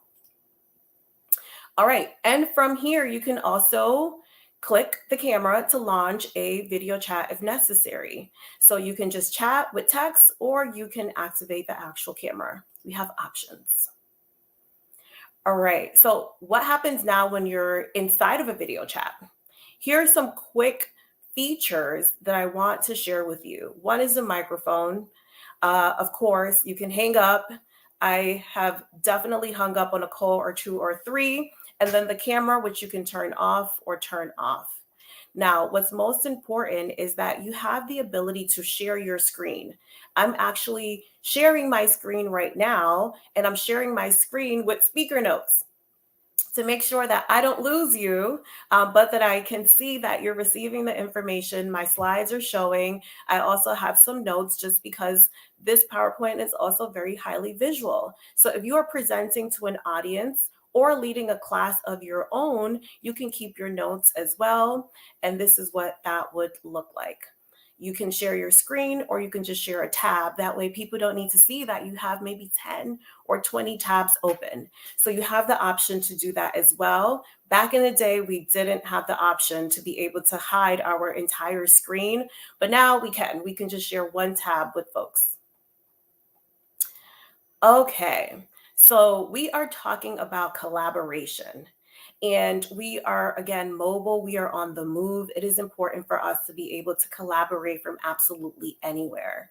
And Google does give us the ability to do that.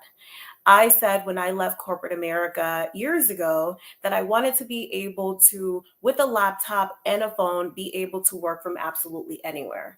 And now I call myself a work from anywhere, not just a work from home.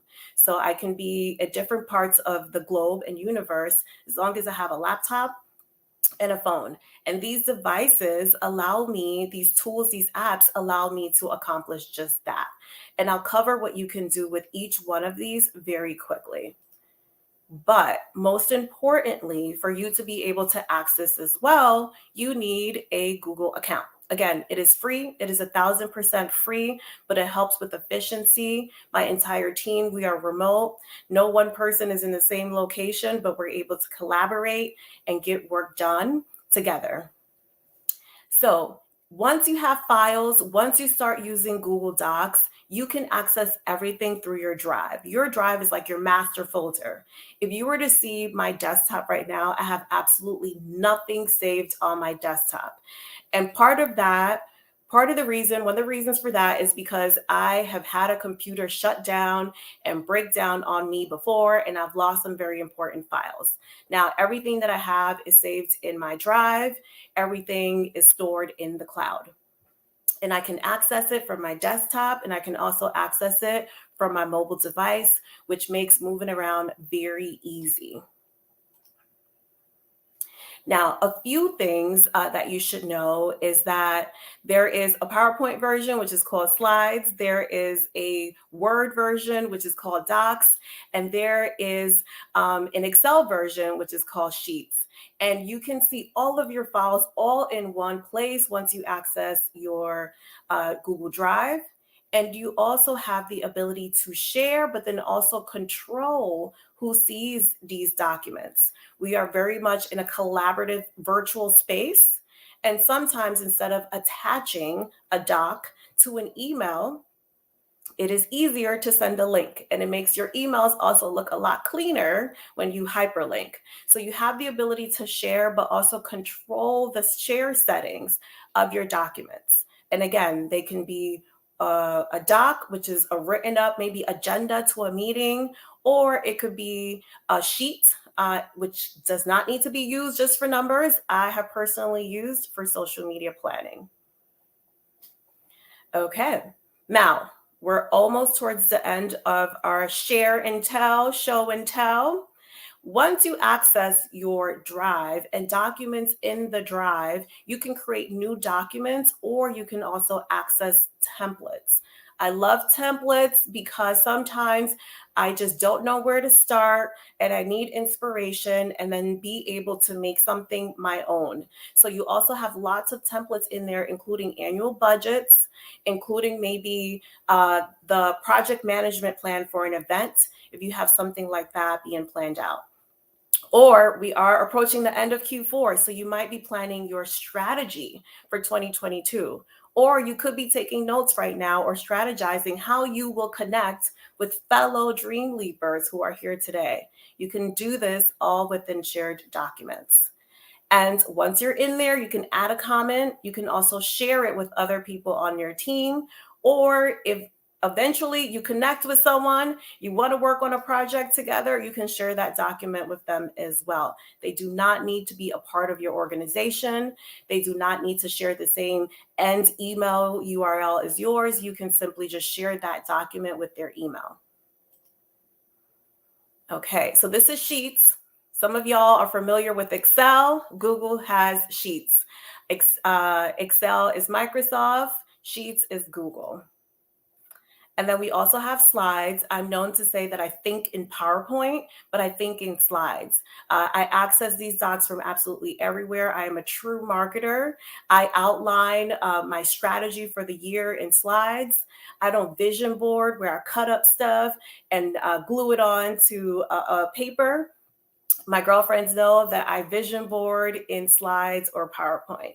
So that is a tip and a recommendation for you as well as you are laying out your dreams and your goals for 2022.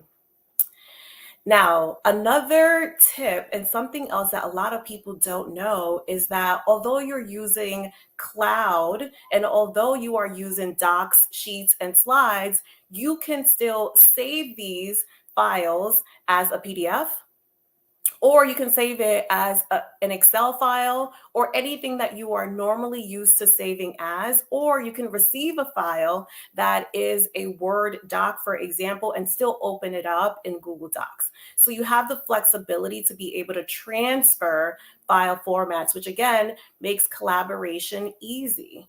So we must take advantage of these things and tools and shortcuts that are available to us. This feature here, I love. Now you know that I'm on the move. I'm always on the go. If you live in New York, from time to time, you might get on the subway. Or if you are a frequent traveler, you know that sometimes you want to work on a document. If you're collaborating on a document that you want to make sure you can also access it while you're offline or off Wi-Fi. You can do this. Now you can set the settings so that it is available to you offline. I do this on a plane and I work on a document offline. As soon as I land, open up my laptop just in case someone else has been working on it as well. It syncs up. Makes it easy for me to just send that link to someone else for view a document. So this is something super handy that I recommend that you all explore as well, being able to work on documents offline. So all that I covered just now was a preview, a snippet of some of the workshops and materials that I cover on behalf of Grow with Google, although I am also an entrepreneur based out of the village of Harlem. Harriette, I love that. I'm going to continue to use it. Now, today's tools and resources fall under information and resources for local businesses, but they're also so much more. There's information on grow.google for job seekers and students, veterans and military families, educators. If you want to learn to code, for developers, we can all learn to code or take our coding skills to the next level, and also information for startups. So there are so many free resources and tools out there that we should all be taking advantage of so that we can be able to work better in this digital ecosystem. All right, so next up, these are just recommendations for you, is to get on Hangouts. Use it for your next video meeting, especially if you have a Gmail or a Google account. And then also experiment with collaborating with your team, with other people, with other fellow dreamers, using docs that you can share, that you can comment into, or by simply trying, if you're one of those people that attaches documents still, try hyperlinking. Try that this week. All right. And then also there's so much training out there. Google does so much more than just help you find the location of the destinations that we are trying to get to. It can also help us build our businesses, or it can help us just learn skills. If we are curious to do so, you can read one book a month and then also learn one new digital skill a month as well. So here is just a list of things that you can explore to take your digital savvy to the next level. And that is all that I have for you. So thank you so much. I hope that you take at least one thing away from what we just shared with you in these set of slides. That was amazing. And let's look at tell us where the survey is so we can make sure we put that in the message box. Yes. So here is the link, g.co/grow, and I can drop it into the chat as well because I've been watching and I've been trying to comment into the chat as well. So I can definitely just drop that in there so I can get your feedback. Wonderful. I'm just so happy to be here with you today, Harriette. Thank you so much. And look, you guys, normally what Sandra just did takes an hour. It does. And I'm sure that you would like to do that. And we are planning to have Sandra back for an hour where it's just going to be a deeper dive. So we'll keep you informed for when we're going to do that. But Sandra, thank you so much. I use these products and I learned so much. I have to go back and make sure, refine how I'm using what is available to make it easier for us to collaborate digitally. So thank you. Absolutely. Thank you. How are you all feeling? You want to take a deep breath? Ah, yes, we are getting so full, learning so much. That's the point. We're asking the question, what's next? And my intention is to make sure that you are inspired with great stories and information so that you can do what's next for you when you leave this retreat. That's what it's all about. And our next guests are going to help us in a different way as we look at collaboration. There are 3 different groups who are talking about collaboration. Why? Because I know many of us end up doing things by ourselves, alone, and not manifesting our dreams or not understanding how to get it to the next level. So I am encouraging you very strongly to break out of that little bubble and reach out to others who can help you. In this case, this is about collaborating across the generations. I've known for my whole life because there are a lot of older people in my family, and I always was going to them to learn from them and realize that they were learning from me too. We can learn an endless amount of information and ideas and strategies if we just pay attention and don't judge each other. Oh, that person's too young to teach me something, or that person's too old to know what we're talking about. I don't buy it. I think collaborating across generations is the way to go. And I've been working with an organization called encore.org for the whole of the pandemic. I started as a fellow, and that's how I ended up doing some work with AARP, where many of you may know I host a talk show called Real Conversations with AARP that we started in the pandemic. I have since become a senior fellow with encore.org, and their focus is about co-generating co-generation is what they call it, working across generations to find the best, to spark great ideas. They're a think tank across generations.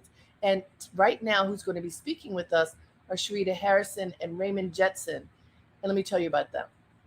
Combining his 30 plus year history of public service with her 15 years of nonprofit leadership, Raymond A. Jetson and Sharita R. Harrison formed the dynamic intergenerational co leadership team at Metromorphosis. It's a Baton Rouge based social enterprise focusing on transforming communities. And together, Raymond and Sharita have led the repurposing of barbershops into community hubs, the increasing of private spending with Black and women owned businesses, and the cultivation of the next generation of change makers. Please join me in welcoming Sharita Harrison and Raymond Jetson. Hello, Harriet. How are you? Wonderful. Thank you so much for being with us. And I know you've got a lot of great information to share. And so I'm going to turn it over to you. Thank you so much. It is such a joy to be in this space and to just feel the energy that is here. I am moved tremendously by the intentionality that is focused on dreams and executing on them, and the amazing resources that are being displayed here. I am in the moment living my best dream. I grew up in inner city Baton Rouge. I am a product of the urban experience. And my dream, deeply rooted in my childhood, is in making a difference in the world around me. And Metromorphosis is focused on communities like the one that I grew up in. And I have had the experience over the years of this dream maturing and growing. Uh, but one of the most joyous components of it is being able to share dreams with someone else, and in particular, someone who brings a very different perspective to it. And I have had that experience with my partner in change, Sharita Harrison, who joins me here today. Hello, Sharita, and welcome. Hi, Raymond, and thank you also, Harriet, and to all of the Dream Leapers here today. I too am living my dream, and I think it's so interesting, Raymond, that when we talk about what our respective dreams was, it was always about making an impact in communities, the communities that we grew up. And so, Sandra before us and Harriet talked about being from Harlem, and so I know that you are very proud of being from Baton Rouge, and I grew up in Houston, Texas, and we both have had these thoughts and these dreams about how do we make those places where we live and work better. And even though there are about 30 years, a 30-year age difference between the two of us, many of the things that we are working for and hoping for are still the same. And I think, one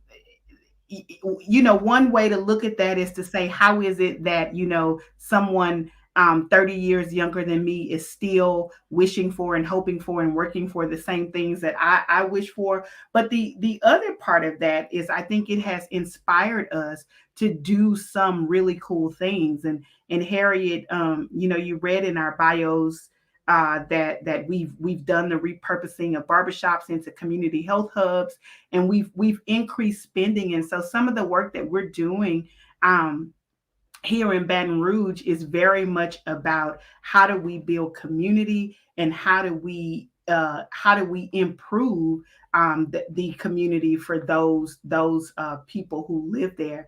And so I mean, I don't know. I think living our dreams and being able to share them with someone is special. Particularly because it's easy to think that your dream, you have to go after it alone, right? It is easy to think that you're the only person who is concerned with the things that you're concerned with, and it's easy to think that you're the only person who is facing the challenges that you're facing. And one of the things that I think we have learned is that that's not true, right? There are people in different ages that have the same thoughts, have the same challenges, And when we work together, we can learn from them. There's no doubt about that. The thing that I would share is that we began this process simply in working together. Mhm. I was connected with Sharita through one of the leadership development strategies we had, recognized a talent there. But it was in the process of working together that we realized that there may be something here that's beyond just our working together, that there are things that are emerging in this work Yeah. that we should lean into. That it not only enhances our work and our efforts at making a difference in urban communities, but it gives us the opportunity to share these learnings with others along the way. And so there have been a few things that have emerged in our work that we'd like to offer with to you in hopes that as you become intentional in building these relationships with others as you seek to live out your dreams, that they may add value. The first is around this notion of gifts, recognizing your gifts, but not only your gifts, uh, but how the gifts of someone else interacts, aligns with yours, and recognizing the ability of those gifts to inspire and to shape and to push. And so, Sharita, what has been your perspective on how this idea of gifts has impacted our relationship together? Yeah, I think it's interesting because, we all have these kind of specific gifts. And I think when you are working across multiple generations, or you're working with people from a different age group, it's one of the benefits of that is that you have the ability, I think, to not just recognize gifts, but to help those people like hone their gifts, right? And so this you spend a lot of time kind of sharing and getting to know one another, and eventually you begin to play off one another, and so your skill sets and your gifts begin to complement one another. And I think you have done a really good job about recognizing and cultivating gifts within our community from younger people. But I will say that the thing that I think makes it most special is that you have also kind of stepped aside and given people the room to develop their own gifts, right? And so there's one thing to have a mentor that is able to pour into you what they've learned, but it's also nice to be able to, to connect with someone who has enough belief or faith in you to say, okay, go out on your own and try this, and I'll always be there to support you. And so I think that's one of the things about working across generations is you have this kind of two-way street for people who can support and complement what's uniquely yours. Yeah, it's totally disruptive to this historical perspective of the mentor mentee, the wise teacher and the young student. The Yeah, reality is that gifts are not embedded exclusively in any single generation. yeah. That perspective, talents. And so it becomes really, I have learned immensely about. Being innovative and tapping into technology to enhance the gifts and talents and abilities that I have in working along you. Uh, Another aspect of this, Harriet, in this absolutely wonderful experience, asked the question, what's next?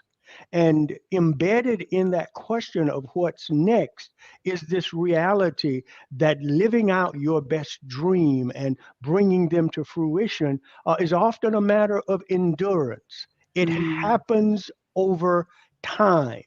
And we have talked about how having these intergenerational, intentional leadership structures and working relationships mhm. are critical because things happen over time.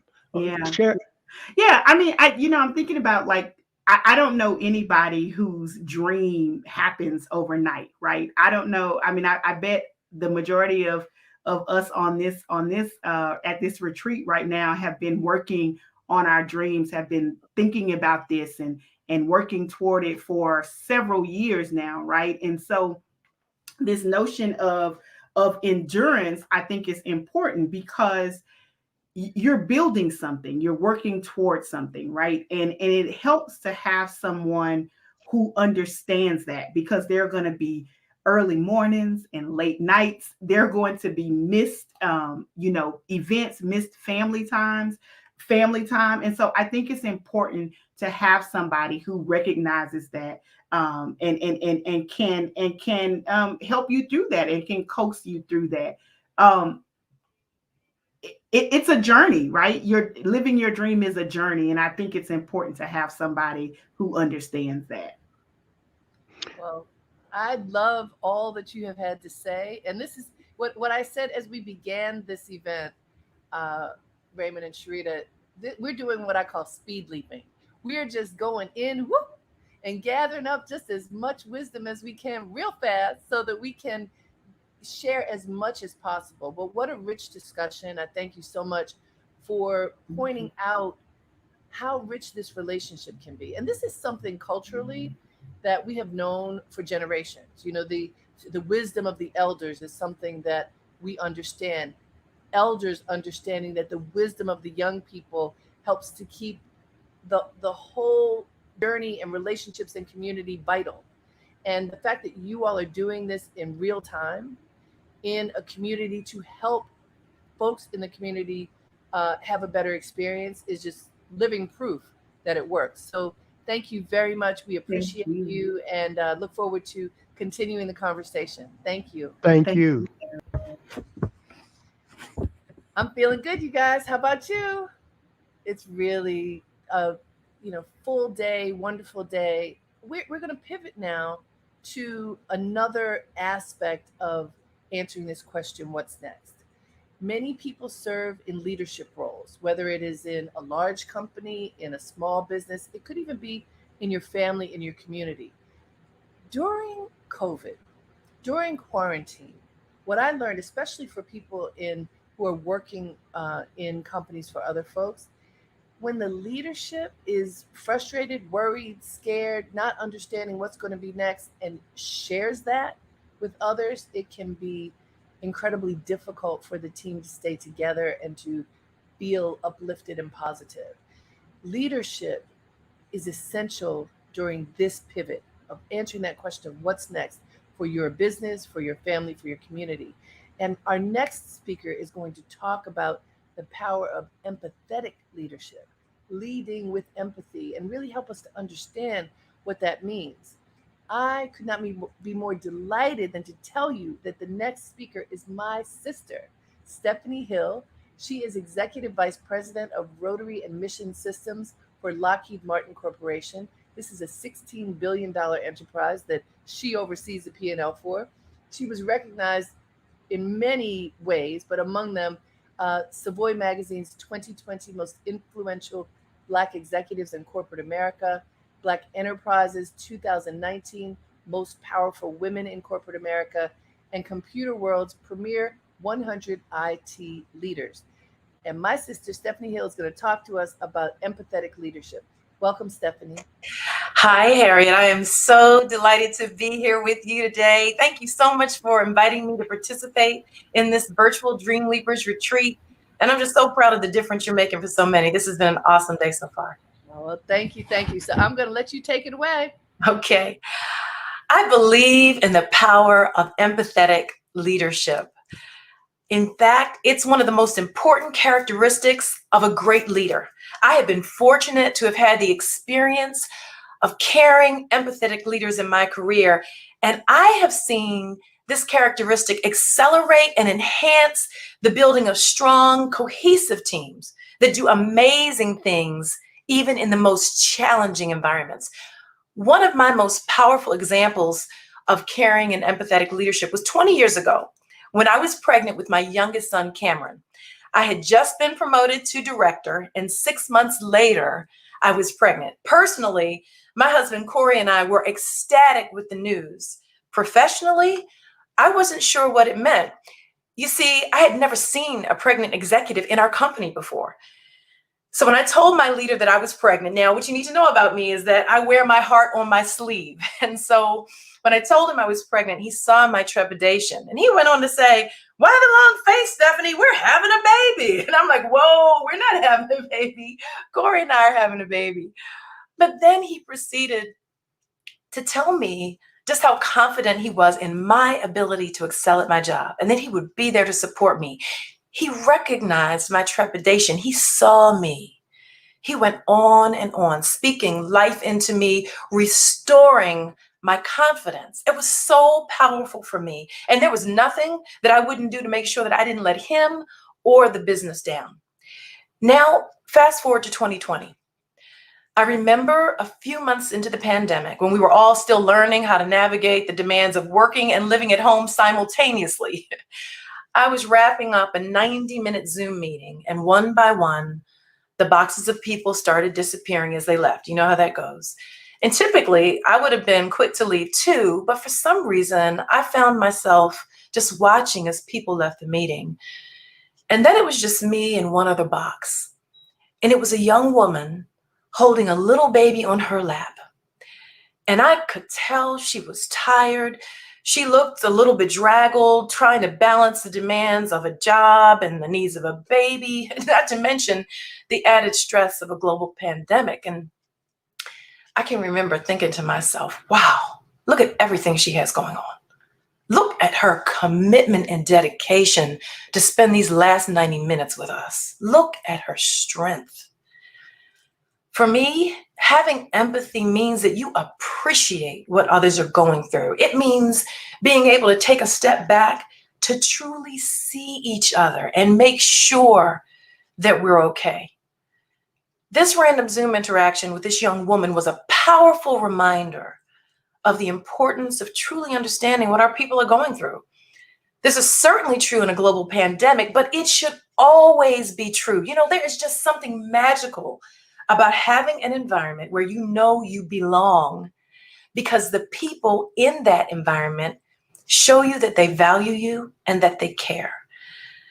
Our current environment has many of us feeling burnout and stressed like never before, from the ongoing anxiety of this prolonged pandemic to confronting social injustices in our communities, to even worker shortages and supply chain issues. You don't have to look far to find something that's having a profound impact on our society, which is why this renewed focus we're seeing on empathetic leadership is so important. And I'm going to give you a stat here. Since April of this year, more than 15 million US workers have quit their job. This is according to a recent study from McKinsey. And yep, you heard me right. 15 million people have quit their jobs in the last 6 months. And what's more surprising to me are the reasons why they're quitting. The McKinsey study found that more than half of them quit because they didn't feel valued or have a sense of belonging at work. And I'll tell you, I was shocked by the numbers, but more shocked for the reason for the numbers. Typically, when a team or organization is facing an attrition issue, you would expect to hear things like wanting higher pay, more time off, better work-life balance. And while those are always going to be important in the workplace, this study shows that the value and importance people are placing on the human interactions of work is through the roof. So as leaders, it's our responsibility to ensure our teams know we truly see them, that we care about them, and that we are here for them. I recently experienced this firsthand. So back in July, I was visiting one of my teams in the Seattle area. And anytime I travel to one of my sites, I always make time to host a small group roundtable discussion. Now, I do this primarily to make sure I have a pulse on the organization. Some people believe that it's impossible to keep a pulse on the organization when you are at or near the top of that organization. I don't subscribe to that. I just believe it takes a whole lot more work to do it, but it's worth it. So I find these roundtables give me insights and truly help me to see the organization and how we're doing and to see the people in it. I hear about the obstacles and barriers people are facing and learn what's working well. So in this particular conversation, members of the team shared how other tech companies in the area were really ramping up their recruitment efforts by offering very competitive salaries, large sign-on bonuses, unlimited paid time off, and the list goes on. And all of these things can be really appealing to most folks, but especially to recent college grads. So one woman at the round table spoke up and said something that really resonated with me. She said, any attrition challenge, it's really about leadership. And then she went on to say, Stephanie, I never once thought about leaving Lockheed Martin because I know this company values me. They care for me. Throughout the pandemic, she went on to explain her leader has periodically checked in her to ask her how she was doing, how her family was doing, not just checking in on her work. And she said, I never once considered leaving, nor will I. There is true power in leading with empathy. Earlier I mentioned my belief that empathetic leaders build teams that can do amazing things, even in the most challenging environments. And a recent study from Catalyst shows that people with highly empathetic leaders are significantly more engaged and are more innovative at work than those who have less empathetic leaders. So some people think about empathetic leadership as this soft piece. And while it is a soft piece and we need all the softness we can get, it's also a business imperative. So I would encourage you to look up the McKinsey study and look up the Catalyst study. It'll be instrumental for you. But as leaders of our organizations, we have to remember our people are looking to us to create that culture where they know they're valued and have that sense of belonging. If we aren't being intentional in bringing empathy into the workplace, then who will?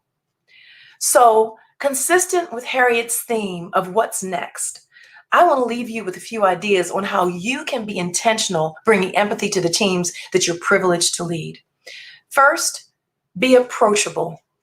No matter how high you are in an organization or how much success you get in your career, your teams need to feel connected to you. They need to know they can come to you for help, guidance, and inspiration. Speak life into them, like my leader did so many years ago with me. Second, listen to learn and to understand. Empathy is all about being able to understand what someone's going through and what they're feeling. Make time to check in. We are all busy, but make time to check in with your teams and not just to ask them about the project or their to-do list, but just to see how they're doing and then listen intently to what they share. Finally, create a sense of belonging. The human interaction of work has never been more important. Give your teams a sense of purpose, a sense of community. Make sure they know they can bring their full, authentic selves to work every day and that they are empowered to contribute. When you lead with empathy and foster a sense of belonging, your team can achieve things they never thought possible for themselves, for the business, and for their communities. Thank you so much for your time today, Harriette, and I'd love to take some questions if we have time.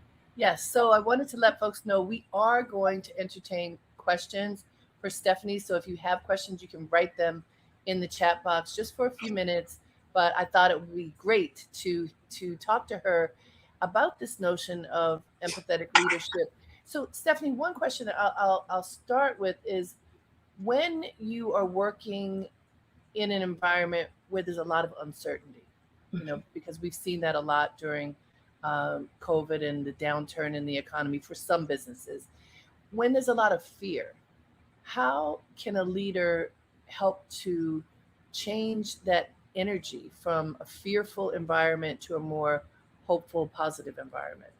So I'd say, first off, in absence of information or communication, people build their own narratives. They make up their own stories. So hyper communication is really important. So when the pandemic first struck, we actually had all employee audio cast. We did the audio cast because if you can remember at that time, the internet wasn't as stable, so we weren't quite sure about the video.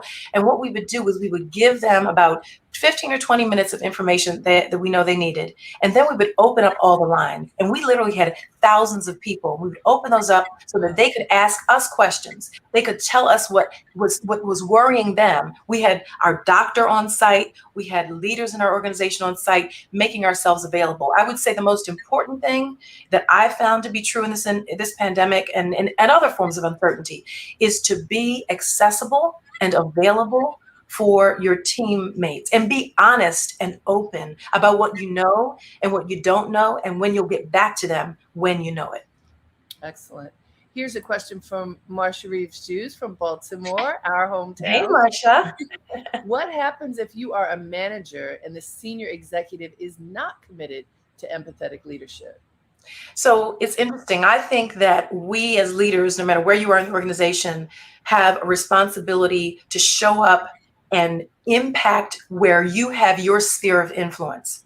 So the people that you are privileged to lead, let's say as that senior manager in Marsha's scenario, even if above that executive is not feeling it, you can make that impact to your team. But the other thing that you can do is that you can share stories with that senior executive about the power of empathy and the results that your empathetic leadership is having in your teams, raising awareness of what is needed and the impact that it's having. Sharing those stories is really important because that senior executive might not value it because they don't understand it. So bring that awareness is important. Great. And here's from Darcy Nakagawa. When did you learn about empathetic leadership? From whom? Well, Harriette, you know the answer to that. Well, Harriette and I both learned about empathetic leadership from our family. We are blessed with, my mom, our mom is 91. She's going to be 92 in about 10 days. And she has been the model of empathy and love, not just for her daughters, not just for her 3 daughters, but for whomever comes into her aura. When you meet my mother, our mother, you immediately feel nurtured and cared for. And mommy always taught us, if you know better, you have to do better. You can do anything that you put your mind to as long as you're willing to work hard and treat people well. So we grew up with the model of empathetic leadership in Doris Cole. Amen to that. All right, L.N. Wilkerson, please repeat the names of the studies that you referenced. So it's a McKinsey study, McKinsey's report called The Great Attrition is that study. And the Catalyst report, look up Catalyst as a group, Catalyst Inc. Look up their latest report. I'm sorry, I can't remember the exact name of it right now, but what it's talking about is the power of innovation with empathetic leadership. So if you look that up, you'll find it. Excellent. And here we are from Tahana Coleman. What are some ways to be empathetic, but also establish boundaries too, so that team members don't take advantage? Yeah, so I think that, when you are a leader and your teams are coming to you maybe too much. So let me tell you what I do. I have, for my direct leadership team, I have one-on-one meetings with them, some every week, some every other week, periodicity changes. And at the beginning of my meeting with them, I always ask them how they're doing. And I always do that first before we get into business. So they know there's always going to be a time when they can share with me. If people are getting too if they're requiring too much of your time, you can say, look, you can give them some resources. Why don't you go and look at this study? Or let me help you with a mentor who might be able to, I heard mentoring it right before I came on. Let me try to connect you with a mentor who could help you with this. And then you make that connection. What you don't want to do is leave the person out there by themselves. So if it's overwhelming you, try to connect them with somebody who can continue to offer them help and resources. Thank you so much, Stephanie. Thank you, Harriette. I love that you can share all this incredible wisdom with all the people who have joined us today for Dreamleapers, and we will make sure that they know how to access those studies. Thank you. Okay, great. Bye-bye. Bye. Hey guys, this is a full day. I promise, the speed leaping component is going bam, bam, moving from one person to the next so that we just get as much rich harvest of information as possible. We have incredible guests who are coming next, but Also, something that I know you have been waiting for that I just want you to know, don't leave because it's coming. What is it?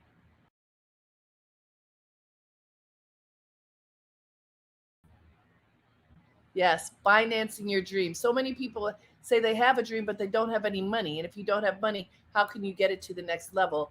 Our friend Felicia Brown from AARP said, don't worry about the money at first. Get the idea right.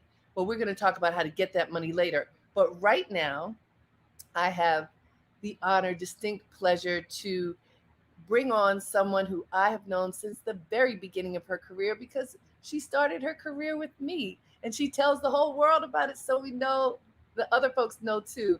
My dear friend Elaine Welteroth, who has, as a young woman, made so many strategic pivots in her career that have helped her to just rise and rise and rise. And I wanted to talk to her about the art of the pivot, so that we would all be able to get a look at someone who's been able to do this successfully and how you may too.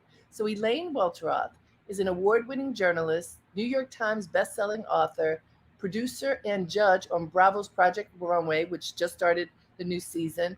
Her work appears in the New York Times, Time Magazine, British Vogue, Glamour, and The Hollywood Reporter, just to name a few. Please join me in welcoming Elaine Welteroth. Hi, Harriette. Hi, Hi. everyone. I'm so happy to see you. How are you? Oh, I'm so great. I'm so great. And I'm so honored to be here. I thought Stephanie did such an incredible job talking about empathetic leadership. It was also the two of you on screen next to each other. You look like twins. Oh, that's so sweet. It's nice to have family, and you have become part of my family. So it's all good stuff. You too. This is a time, Elaine, when many people are choosing to make a pivot.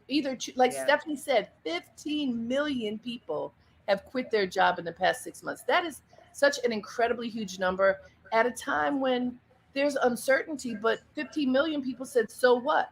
I got to go. I need to do something else. It is time to pivot. And I know that in order to be able to do that, you have to have a lot of courage and hopefully a plan. And I know in your case, you've made a number of strategic pivots in your career. Can you provide some insight into how you have made that decision?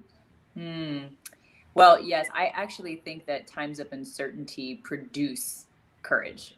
And I think that when we are stripped of our false sense of control, and security, especially coming from external things, whether it be a job title and a job, or just circumstances that are outside of our control, I think it reminds us of what we can control.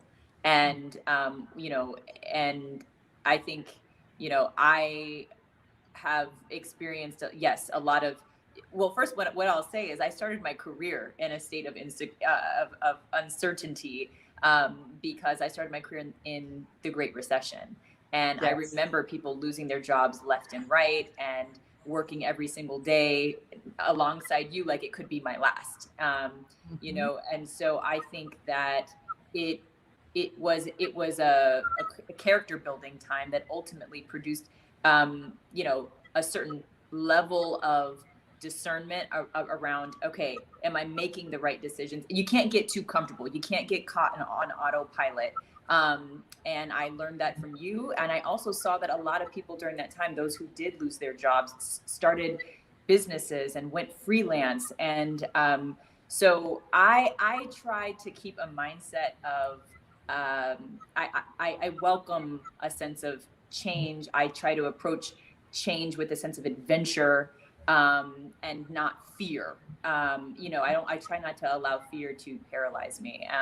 But I think, I think you're one of the questions we might get to later is just like, how do you know when it is time? Absolutely. Yeah, when it is time to pivot. And there is one question that someone shared with me, and I've kept it at the forefront of my mind in all of my various pivots in my career. And that question is, have you reached the point of diminishing returns? And I have, through going from ebony to glamour, glamour to Teen Vogue beauty director to Teen Vogue editor-in-chief, and then Teen Vogue to the great beyond, building my own business and, writing a book, going into television. I really try to keep a pulse on we've all found ourselves in positions where we're frustrated with where we are, or where we're not fully fulfilled where we are. And I think it's so important to never leave a job or an opportunity before you've extracted all the value. Like, I think it's important to ask yourself, what am I here to learn? What am I here to contribute? And have I maximized that? Mm-hmm. And if the answer is yes, then we can talk about the pivot, and we can talk about planning for the pivot. And we can talk about, building up your financial confidence to make that pivot. But I think that I don't think people spend enough time in that period of really doing that excavation, that deep dive, that soul searching work to figure out, is this the right time? Because I'll tell you, many times in my career, it was not the right time to leave. I remember. Yes, like, no, hold on, not yet. Today's the day. I'm walking out. I'm leaving. I'm going to the next thing. But it's really important. I mean, many times the answer came back from my spirit, and the answer was no. You have not maximized here yet. There's more to learn. There's more to prove. There's more to do. And I think it's important to leave on a high, and leave when you have something to carry into your next adventure. So I hope that question is something that's helpful for you guys, for whoever's here thinking about making a pivot. Really dig deep and spend time with that question. When you say that, it reminds me of when I left Essence. I moved to New York to work for Essence, worked there for 11 years, had a wonderful career. Years before had a dream that I had a business, but it sort of was yellowing on my refrigerator, this little piece of paper. But I remember, Elaine, one, friction. I think friction helps you to know that something's up, and it's time for a change. When you start feeling friction, you start pointing the finger at other people and blaming other people for something. Point the finger back at yourself and ask, what is my role in this? What can I do to change my course? Because it's not somebody else's fault if you're not happy where you are. For me, to your point, I had risen as high as I could rise. Susan Taylor was the editor-in-chief. She wasn't leaving. The next job for me was that job, and it was not going to be available. Mm-hmm. So it was like, okay, what do I do now? And I realized that this was when I should start my business, which I started in 1995, a really long time ago, when people thought I was crazy. My father's like, you're going to do what? You need to keep that job, girl. But, like, you have just started your business. My spirit said the time is now. Now, I did not simply leave. I had written a book. I had a contract for another book. And so I left with seeds already planted, and I think that's important for people to hear. And one other thing I think is important that I say all the time, endings are more important than beginnings. How you pivot is really important. A lot of people just stomp out the door because they don't want to do something anymore. But if you end gracefully and you're not slamming a door, then those relationships may last forever. And I just think it's such an important time to be graceful, both at the beginning, at the end. We're good at the beginning. It's the first date. It's first day on the job. You look good and you sound good and you treat everybody well. You need to do that on the back end too. I think it's so incredibly important to do that. And so, Elaine, one of the things that you did and you talk about a lot is making your own table, that you were pushing to have a seat at various tables. We know, whether it is in fashion or beauty, and whether we like it or not, a lot of Black folks are still not welcome in those spaces. So really pushing to make a space, and then deciding still as a very young woman to make your own table. Can you talk about what that concept means? Sure, but I did want to build on something that you shared with me early on. You said you will either get pushed or pulled into your destiny. To your point about friction, Yes. You will get pushed or pulled into your destiny. Either way, you will go. And I took that to heart, and I think that it's so important to pay attention to the signs, to pay attention to your intuition. I think sometimes people can become avoidant when they are approaching friction or conflict, inner conflict, or start to blame. But I think it's important to read the tea leaves. And one of the things that I picked up in meditation, actually, that has helped me through my various career transitions is this idea of when the music changes, so must your dance. And I think that speaks to the idea of becoming still, to be able to hear what that rhythm of life is, and when it is changing, and embrace when it is time to change your dance steps, to stay in flow. Because I think that sometimes we get so scared of change that we avoid the signs. We overstay our welcome. We wait too long. We start expiring where we are, and I think that the best position to be in when you're making a pivot is one where you're in the driver's seat, right? And you're not being pushed, but you're allowing yourself to be pulled into your destiny. So stay in the driver's seat and make sure that you are not operating on autopilot. And I think that's something that we kind of all need to be reminded of every once in a while. But agreed. So you're setting your own table. Tell me that. Yeah, because I think folks need to understand that one. Well, I think I didn't invent the term. I think it's a common term. We hear it a lot, this idea of building your own table. But I think that I realized that I was giving all my energy, time, and spirit to building enterprises that I was not always fully benefiting from. And I think you do that. You pay your dues.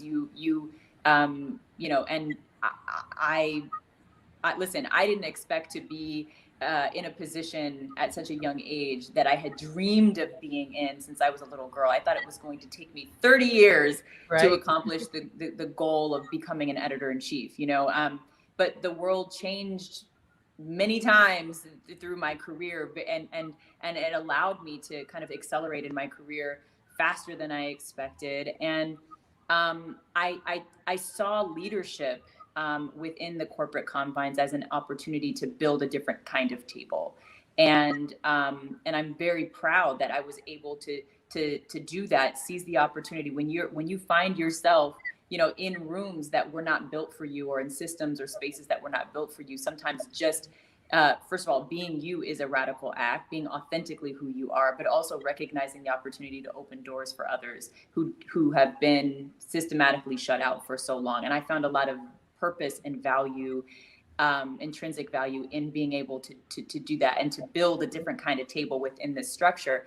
But ultimately, when I got to the head of that table, I just realized in time that I'd done it, and I was ready to now build my own table, and outside of the confines of a corporate environment that it did feel stifling for someone who looks like me, someone my age, and I had the trifecta of being the youngest, the only Black woman, and feeling, and just constantly feeling like I was swimming upstream. And I thought, this is a perfect time for me to translate all my skills and all of this experience into building my own table and inviting the kinds of people to the table that I want to help build my dream and my empire and my next thing. And I feel like as an entrepreneur, as a creative entrepreneur, collaboration is so important. So I tried to make sure that I am keeping a really good balance of, showing up at other people's tables and helping them build, and taking opportunities that are in line with my values, and continuing to build with other people. But I do not lose sight of the importance of making sure that I'm investing in what it is that only I can build. And that's where I want to talk a little bit about this concept of zone of genius, because I think when we find ourselves in appointed positions, we are operating for the benefit of another entity, or and it's not necessarily drawing the best out of us. We're just doing a job. But I think when we can identify our zone of genius, which I define zone of genius as sort of the intersection, that sweet spot between your skills, your passions, and your values, really. And so if you can identify what is that thing that no one can do quite like me, and what are the things that make me feel most alive, now how can I spend more of my life doing that? Can I incorporate that into the job that I already have, or do I want to start designing a career that looks a little bit different, that allows me to expand in my zone of genius? And if you're a leader within an organization, I think you should be spending time thinking about each and every person on your team and identifying their zone of genius, or helping them identify their zone of genius, to make sure that you're maximizing their value as well. And so when I talk about building your own table, or building my own table, it's important that I'm not just doing it for the sake of building my own thing. I'm trying to build something that only I can build, and that has a unique value add to the world, and that I was put here to do something that is rooted in purpose and mission. And so I think it's really important to get super clear on what that looks like, what that is for you, before you begin. Because the one thing I say, when I left Teen Vogue, when I left the corporate structure of Condé Nast, I said, I don't want to build a company that I don't want to work for. So it's important to be very, very clear about the vision that you have for how you want to be spending your time and how you want to be spending your life. And it has to be rooted in a sense of purpose, and it has to be bigger than you. Beautiful. Thank you so much. We can't wait to see all the things that are at the table. We know there are lots there right now, but I know that there's more to come. Thank you so much. Thank you, Harriette. How are you all feeling? I'm feeling good, full, so much great information that we're gathering. And the next topic is something that is so important that people talk about it a lot, but don't necessarily know how to do it. You know, Elaine just mentioned making something that is uniquely hers and that offers her gifts to the community. How do you let people understand what that is? We describe that now as branding. You know, how do you brand yourself, your vision, your dream, so that others will recognize it and say, that's what she represents. That's what he represents. It is not easy to do, but for those who are skilled at it, it can be incredibly on point, resourceful when you get it right. And the person who is going to be talking to us now, I have known and adored for more than 20 years. She works in the music industry, which is an area that I've spent a lot of time working with artists to help them present themselves effectively. She is Felicia Fan, and let me tell you about her. Since 2018, Felicia has served as head of urban music at Columbia Records, where she architected the introduction of many 21st century superstars, such as, wait for it, Lil Nas X, yes, The Kid Laroi, Polo G, Lil TJ, and Chloe and Halle. In addition to expanding the brands of icons, including Pharrell and Raphael Sadiq. She's been in this industry for a long time. This is just what she's been doing since 2018, with incredible success, in part because she is so passionate and clear about how to get her artists to be in line with who they are and where they're headed. So we're going to talk to her right now about that. Please join me in welcoming my friend Felicia Fan. Hello. Hi. Hi. I guess this is right. These backgrounds are a little bit fuzzy. Hello. I see you. You look great. Thank you. So happy Felicia, to be here. You have the incredible fun job, I'm going to say, at least sometimes it's fun, right? Of working with these artists, who we know it's a lot of work behind the scenes, but right now you're hitting on all cylinders. How do you go from working with someone who's coming in the door, new, raw, and getting to the place of being able to represent the brand of who they are to the world? I think we use this word authenticity a lot, but it's true. And I have to thank people like you when I talk about how we get an artist from A to Z, right? To bring them to whatever it is called the cultural zeitgeist, or building their career to be that type of, giant supernova. And we always start here with you because you understand getting to the root of who they are in their narrative, right? And I think often we think we can skip that step. You can have a song, but then you're just a song without a face. It's always, how do you put a face to that song? How do you build a personality around something that didn't have one before, without sitting there and talking to the artist and figuring out, what is it about you that we're trying to define? What do you want to stand for? What do you want people to believe in when you are in the scene? What will your brand narrative be that we will continue to pour into for the rest of your career, so that we can take you from this club to Coachella and beyond, right? Because you're hoping that any artist that you come into contact with is one that's going to be there for generations to come. You're not thinking like, oh, you're here today, gone tomorrow. To really figure that out, you have to also understand this artist is going to pivot, much like you said with Elaine. They're not going to be the same person over and over again, but they're going to be the same person as far as consistently understanding who they can be. And they're going to evolve, but with evolving, they're going to have such a great foundation. They're going to have something that they stand for that's so important. Their music is going to be so identifiable. Their idea that they can be boxless is going to be part of their vision, so you can keep going. And I think to truly see an artist become successful, you have to be a visionist. You have to think about the things that will make them succeed. And I think that also is in part to their village, right? Who is their village? When I say that, you cannot break an artist alone. It's impossible to think that way. I have someone always say, like, what's the team? And the team has to definitely huddle. The team has to come in and say, okay, you're running this play, you're running this play, you're running this play. But the team is not always just at the label. The team is their manager. The team is their agent. Their team is their stylist. Their team is their media trainer. Their team is their performance coach. One of my great friends, KJ Rose, she knows how to take an artist and find what's going to bring them out on that stage. What is going to be their sweet point? How are they going to communicate with their artist? How are they going to communicate with their fan? And that goes again back to you. What are they going to say to people when they have this interview? What are they talking about? What is not going to be this monolithic, boring, step-by-step, microwave conversation over and over again? How do we find out who they are and what they stand for? So I think brand narrative is that. It's brand narrative, it's storytelling, it's village marketing. And when I say village, like I said, who are we going to put around them to protect them from step 1 to step 10? And those are the things I think about on a regular basis. I have to stop saying I think, because I know that's what I do.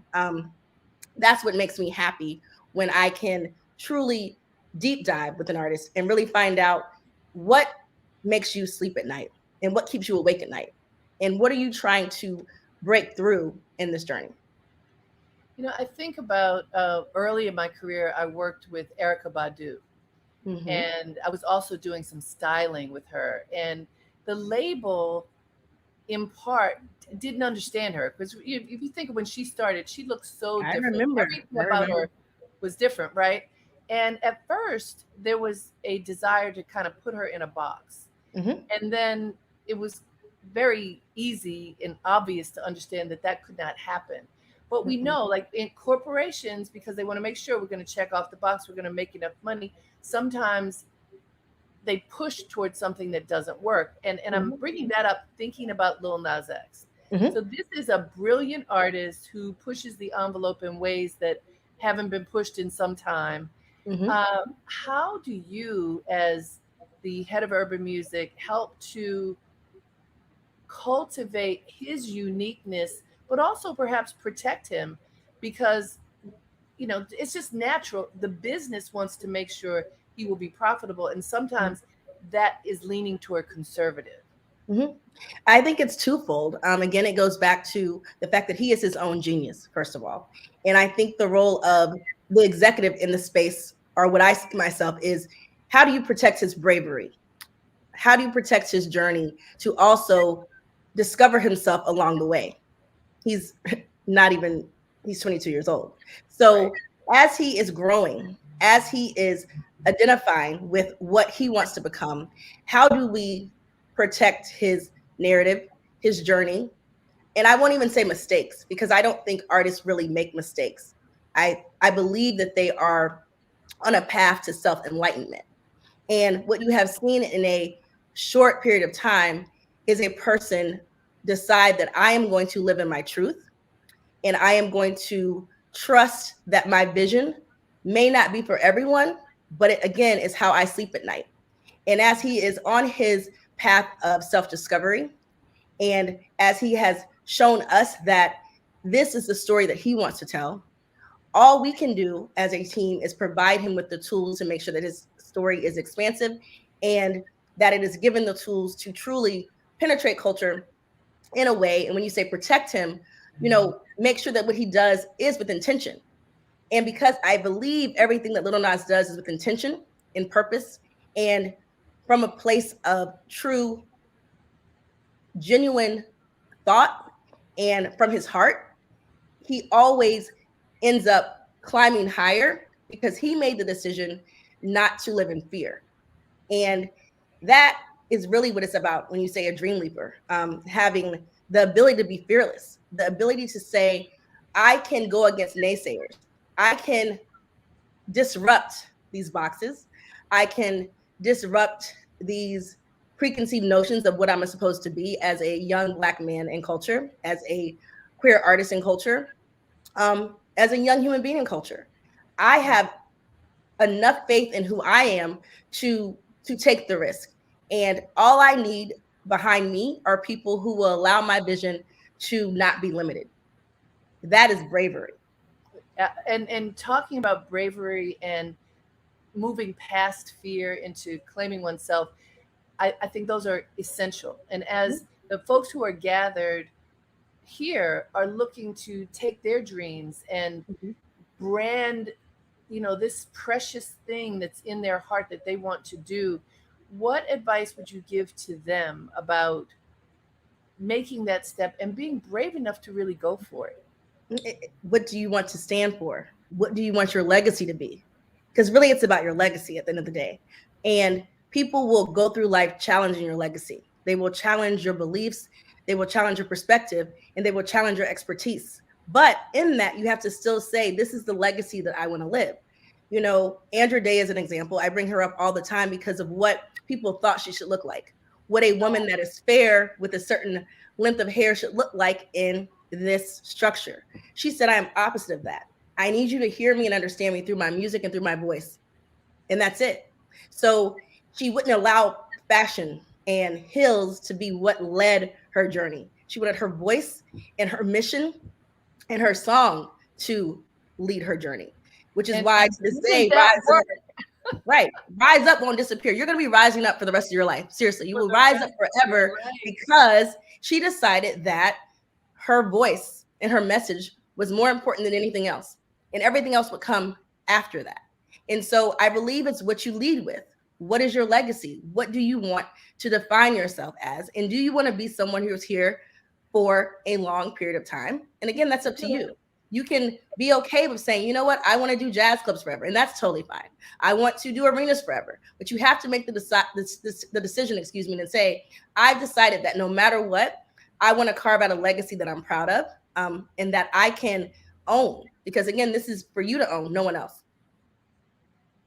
So important. And one of the things that I do with all my clients in helping them to learn how to tell their story is to recognize and embrace the uniqueness. Because let's say if you're opening a restaurant, but it's just going to be a restaurant in the neighborhood, it's not going to work. What makes it a special restaurant? It's yours. Just like with an artist, with whatever the idea, the dream is that people have. I hope that what they're taking away is, because you're saying it very clearly, brand you has to really be you. It has to be uniquely you, because that's what draws folks to you, is what makes you separate, different from everybody else. But Felicia, what can you say to people who really have been told you're not special, you're not whatever that, because we know, but Les Brown was speaking earlier, and he was called the dumb twin, right? And a teacher helped him to look past that. For people who may not have the confidence, what can you say to them about really harnessing that confidence? You make me emotional when you say that, but I think it's important to remind yourself that you are not replaceable. One of my mentors said that to me recently. And if you go through life thinking that you are replaceable, then they will treat you as such. They will say, insert here, insert here, insert here. Your job in life is to remind yourself that your vision for yourself is irreplaceable. So when you talk about that restaurant, why am I going to be here forever? What is going to make it so that I will stand the test of time and show people that I'm not an insert here person, an insert here brand, an insert here restaurant? How will I let people know I'm replaceable? I'm not replaceable. As an executive, it's the same conversation. You can decide to say, I will fit into the mold of what they need me to be in order to satisfy or satiate this particular space. But one day that starts to eat at you, because you recognize that if you do not project your own ideas in a space, you will start to literally perish, right? So you have to decide and know that you're not replaceable, and that you are here for your expertise, you are here for your taste, you are here for your vision. And once that is not being fulfilled, it's okay to say what you said in the beginning of your last conversation. A new beginning, an ending, is not a bad thing, right? Yes. And it takes a long time to deal with that, and say, you know what, why do I have to be the person to start over? But starting over is also elevation, okay? Starting over is knowing that your worth is not something that other people own. And so once you recognize that you're not replaceable, and the gift you possess is not just your gut, but it is everything that you have harnessed through your, walking life to become who you are. The pain, the frustration, someone making fun of your hair, your complexion, all the things that I am saying people have done to me. I had to one day say, I love my hair, regardless of its weave, a wig, whatever I feel like doing. I love my complexion because this is what God gave me. And He's decided that your charismaticness, your passion, your voice, your need to want to develop artists, your need to want to stay in the roots and figure out what's going on is your gift. And that gift is what makes you not replaceable. And if you can own that, you will be okay wherever you go. And that's what I believe. Hey, this is another amen moment, you all. Felicia, thank you so much. I appreciate you. Love that all these artists right now are hitting so great. And I know the behind the scenes work that people don't see, it takes a lot of work to develop your brand. And so I hope everybody heard that. You got to do the work and keep at it. Thank you so much. Thank you. I love you. Goodbye. Love you too. Bye. Hey, you guys. I know that you're full. I'm full too. Now we're kind of going to put the rubber to the road, so to speak. I know you've been waiting for this conversation about how to finance your business. One of the most difficult things that can happen is to go from idea. You've got the idea, but you don't have the money in order to make it happen. And so I think it's very important to have this discussion. This discussion is about to happen right now. And I have a panel of people to talk about financing your business. So let me tell you who they are. I have Robert Ponce, who is a managing director for Atrium Global. He has over 35 years of experience in the financial space. He's going to tell us what he does and how he can help you. We've got Curtis Archer, who is, since January of 2006, he served as president of the Harlem Community Development Corporation, and he sees his role as essential in enhancing the economic climate for both businesses and residents in the greater Harlem community. And I should tell you that Harlem Community Development Corp partnered with me on the very first Dreamleapers retreat in 2016. We have Kim Kaplan, who is Deputy Director of the Hebrew Free Loan Society, where she works to foster financial stability and opportunity among lower income New Yorkers by providing access to safe, affordable credit in the form of interest-free loans. And we have Terry Ann Smith, who is a director and senior loan officer for the Harlem Entrepreneurial Fund. The Harlem Entrepreneurial Fund is the investment arm of HCC that provides capital and technical assistance to low-income and minority entrepreneurs in Harlem, Washington Heights, Inwood, and the Bronx. Welcome all. Hi, Harriet. Thanks for having us. Hello. I'm so happy. Thank you. Yes, indeed. Wonderful to have you all. And I want you to know that we have people here who are gathered not just from New York, but from other places. So we're going to talk about New York, but also talk about what is available in other parts of the country. So this notion of finding financing, when you have a dream that you are looking to turn into an entrepreneurial venture, is often, the sticking point for so many people. And Curtis, I want to start with you, because what you guys do a lot is to educate.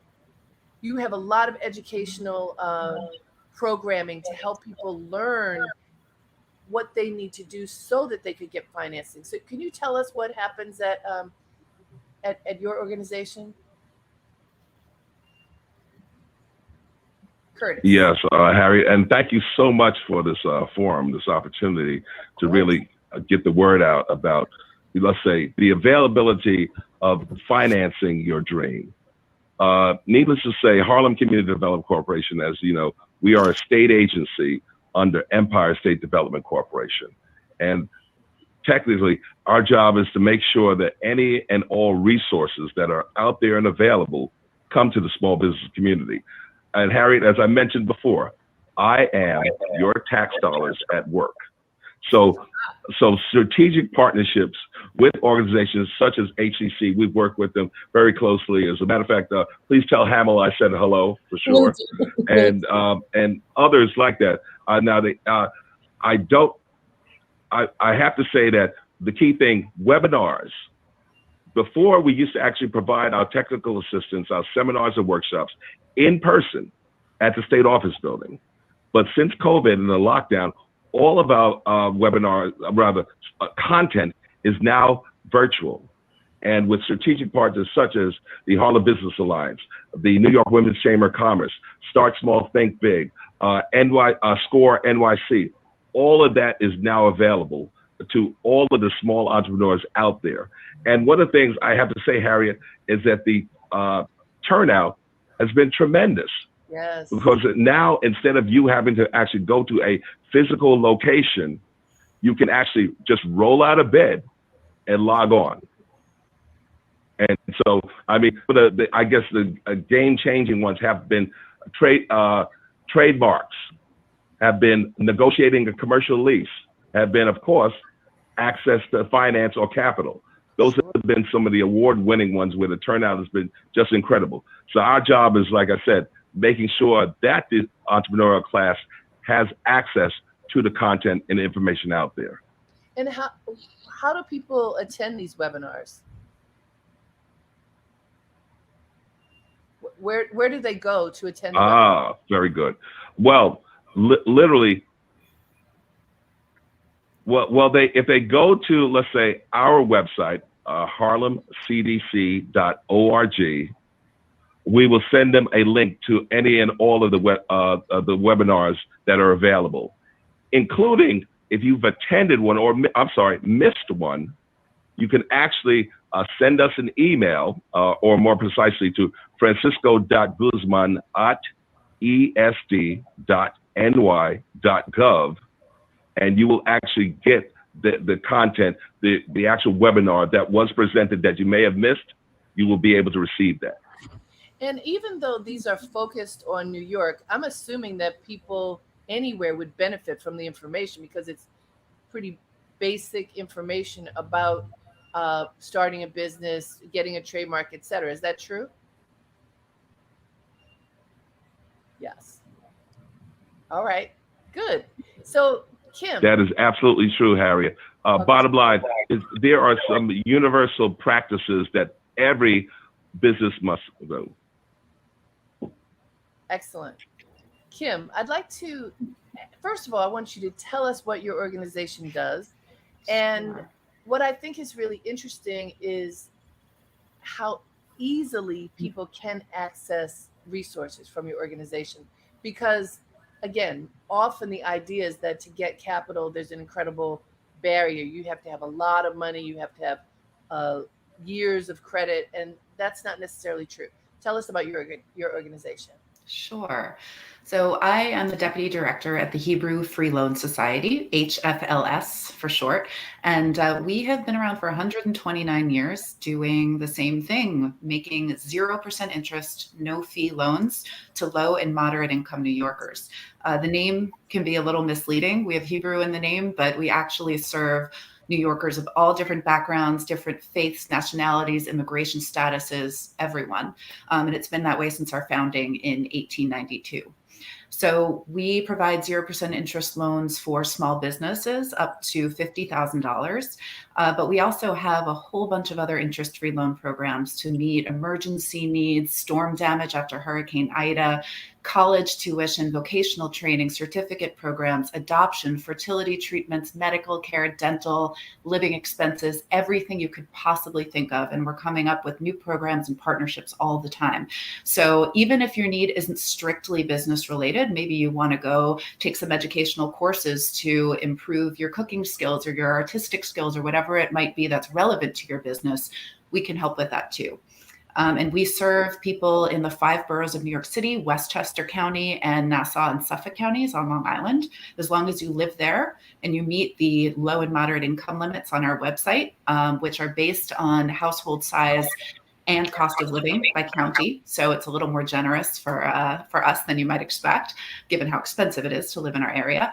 And there are also free loan organizations throughout the country and even in Canada and internationally. We're all independent nonprofit organizations, but we all make interest-free loans for a variety of purposes. So even if you're outside the greater New York City area, I encourage you to go to iajfl.net. And we can put that in the chat maybe for people. That website will allow you to search to see if there's a Jewish free loan or a Hebrew free loan in your city or area. So Kim, let's first say that again so we can make sure we capture it. Sure. In the chat. iajfl.net. It stands for International Association of Jewish Free Loans.net. Not the catchiest acronym. That's okay. And it is called Hebrew. So I'm assuming this is not just for people who are Jewish or Israeli or who speak Hebrew. Who is it for? Everybody. Low and moderate income residents of New York City's 5 boroughs, Westchester and Long Island. We've been non-sectarian since our founding in 1892, serving people regardless of their background. We don't ask about religion. We don't care. We want to help low to moderate income New Yorkers achieve their dreams and attain financial stability. And so there must be some caveat. What if you get a 0% loan? How do you get this loan? Like, because I know there are people that say, okay, I think I qualify, but where's the rub? Yes. Our biggest problem is people think that we're a scam, and we're not. We promise you we're not. So the one thing that people must do, aside from live in our catchment area and have income that meets our low to moderate income limits, is find 1 or 2 guarantors. The number of guarantors depends on the loan amount and the loan program, but a guarantor can be anyone in your life, neighbors, friends, family, colleagues, former colleagues, you name it, anyone who is willing to take responsibility for the loan if you, the borrower, are unable to pay for any reason. So people say, well, I have great credit, I'll pay it back, don't worry. That's great, but we all know life throws curveballs at you. You don't know when they're coming or how hard they're going to hit. So we need to be prepared for that, because as a nonprofit, we charge no interest. We earn nothing on our loans. The only way we can retain the capital and lend it out again and again and again to help more people is if it's repaid. So there's this endless cycle of goodness, this cycle of philanthropy that just keeps rolling if people pay the loan back. So the guarantors are there almost as a sense of communal obligation, because if your best best friend is on the hook for your loan, you're probably going to pay it, or your next, happy hour night out is going to be a little awkward. So we find that we almost never have to go to guarantors, and our repayment rate is 99.9%. And that's because there is this element of communal responsibility. We're all in it together, paying it forward so that we can all make it. That's amazing. And how, during COVID, was it difficult for people to find guarantors? Because that was, it still is, but in the height of COVID, such a fragile time for people economically. We found that during COVID, especially at the start, everything skyrocketed. Applications skyrocketed. Word was getting out in communities and places and through organizations we'd never come in contact with before. And some people did struggle to find guarantors. That's always been the number one obstacle, and that's entirely understandable. But we managed to make far more loans and process far more applications than we ever have before. And that's continuing. In July and August alone of this year, we made 60% more loans than we did in July of August last year. That's across all programs. So we are here, we're building capacity, we have capital, we're raising more capital, we want to help more people. So even if this isn't right for you, please don't hesitate to spread the word about HFLS to your friends, your neighbors, whoever might need one last question, what are the terms for paying back the loan? Like over what period of time typically? Sure. It varies by program and loan amount, but our most popular loan is called General Needs, and that's because it's sort of a catch-all category. It can be for literally anything. It's up to $7,500. Most people take the full $7,500, and that's repaid in installments of $300 a month over the course of 25 months. And repayments do not begin until 3 months after you take the loan, approximately. And you have your choice of 2 days within the month to repay. So people can choose the 5th or the 20th of each month. They get a 3-month grace period and repayments start. But because we're here to help people and we earn no money off of our loans, we want to make sure that the debt that people take from us doesn't become a burden. We want it to be a help. So if someone loses their job or their spouse loses their job, someone gets sick, they run into financial trouble they couldn't have foreseen, we ask that people contact us, and we will reduce your loan repayments for a few months or allow you to switch from the 5th to the 20th to give you a little more time. We work with people however we can. We want them to be able to repay. That's great. Wonderful. Terry Ann, let's go to you. Now, I have had the benefit, even working on this very event, of getting knowledge and support from your organization. And so I know that you all do good work. Please tell everybody exactly what you do. Well, thank you so much for having me. It's been a wonderful event. I love about the empathic leadership. So just to tell you a little bit about Harlem Entrepreneurial Fund, as Harriette mentioned, we are the investment arm of HCC, and we provide access to capital and technical assistance for low-income and minority entrepreneurs north of 42nd Street, Harlem, Upper Manhattan, Washington Heights, Inwood, and the Bronx. And we were instrumental in, over COVID, to do over 9 million in PPP loans. So our goal is to try to help small business access capital that they can't access at our big banks normally. And that's for a number of reasons why they can't access it. Maybe, for instance, they don't have the credit, the loan is too small, just various issues why they might not be able to get capital from the big banks. We have 3 different loan programs that we offer to small businesses. We have a regular small business loan, which is up to $200,000. The term normally 1 to 5 years, and interest rate can vary from 4% up to 12%, depending on the loan, depending on the credit. And also it can be used for working capital, equipment financing, marketing, leasehold improvements. We also have a credit builder loan because we realize that oftentimes for a small business owner, the business is them. And so they might find themselves in difficulties if they had a divorce or something, a death in the family, something happens. So we have a credit builder loan that will help that small business owner to build back their credit so that they can now go back to the big banks or us and get a bigger loan. And those loans go up to $5,000. Clearly, because of the credit issue, the interest rate is a little bit higher, but what it does is to help that business owner to sort of start repairing their credit again.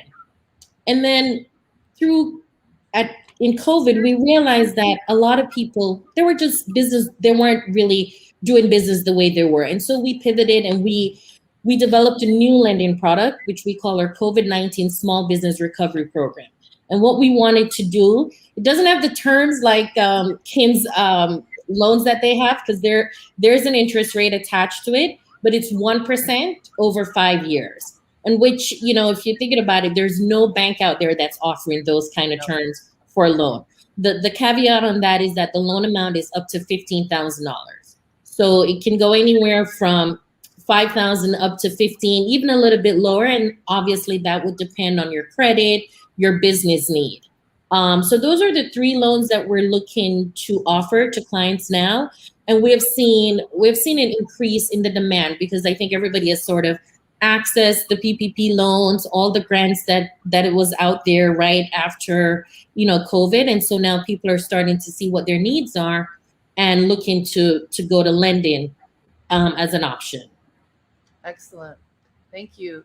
And Bob, I wanted to talk to you about when you're looking for a bigger loan, when businesses are at the point where they're looking to grow, to expand, how you get money when you're in that position. You know you need more in order to get to the next level. How do you work with businesses to make that dream happen? Okay, and first I want to be clear that I'm actually no longer working directly with businesses, because I've started my own. I'm launching my own online learning network, but I've been in the space of helping entrepreneurs pursue their dreams and get funding for decades now. So I want to start off just by talking about a 30,000 foot about money and the types of money that's available, because there's kind of 3 categories. There is debt, which means you're borrowing. It means there's equity, which means somebody is investing money and takes a piece of ownership in your company. And then there's this kind of 3rd category that I'll call non-dilutive financing. It could be grants, it could be crowdfunding, where people don't necessarily get a piece of the business, but they get other things. So there are new twists in the game. But it's important to understand, first of all, what type of money you're going after, and second, how are you positioned to get it? So we start off with debt financing, and as you know, a lot of the panelists here can tell you, that's based on things such as income, such as credit worthiness of either you or your business, and your experience in business. If you're starting a business, it's hard to get debt financing because most businesses don't get funded until they're at least around for at least 2 years.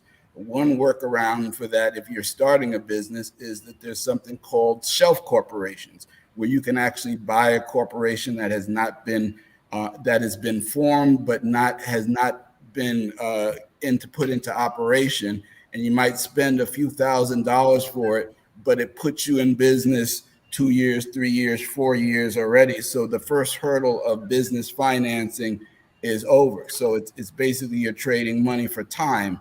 And money can be scarce, but time is time. It's immutable. So the fact that you might be able to increase your fundability by a couple of years by utilizing a shelf corporation and then starting to build credit. The second thing is that, just as you need to learn about how to build personal credit, you need to learn how to build business credit. And those are longer topics, but there's a lot of information and a lot of resources about those things.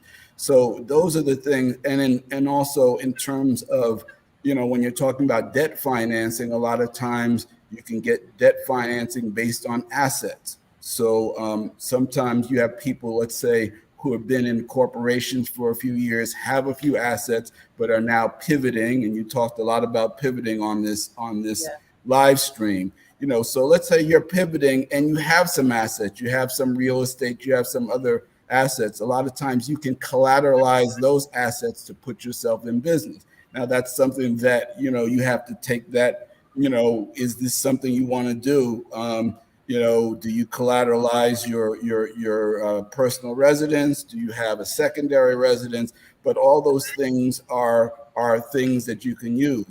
You had people talking about the music business. There are people in the music business who have royalty income streams that also can be collateralized. So a lot of it is kind of having an assessment about, well, what are your assets, both tangible and intangible, and start there. And then from there, you can start to, create a plan about how you can create your funding.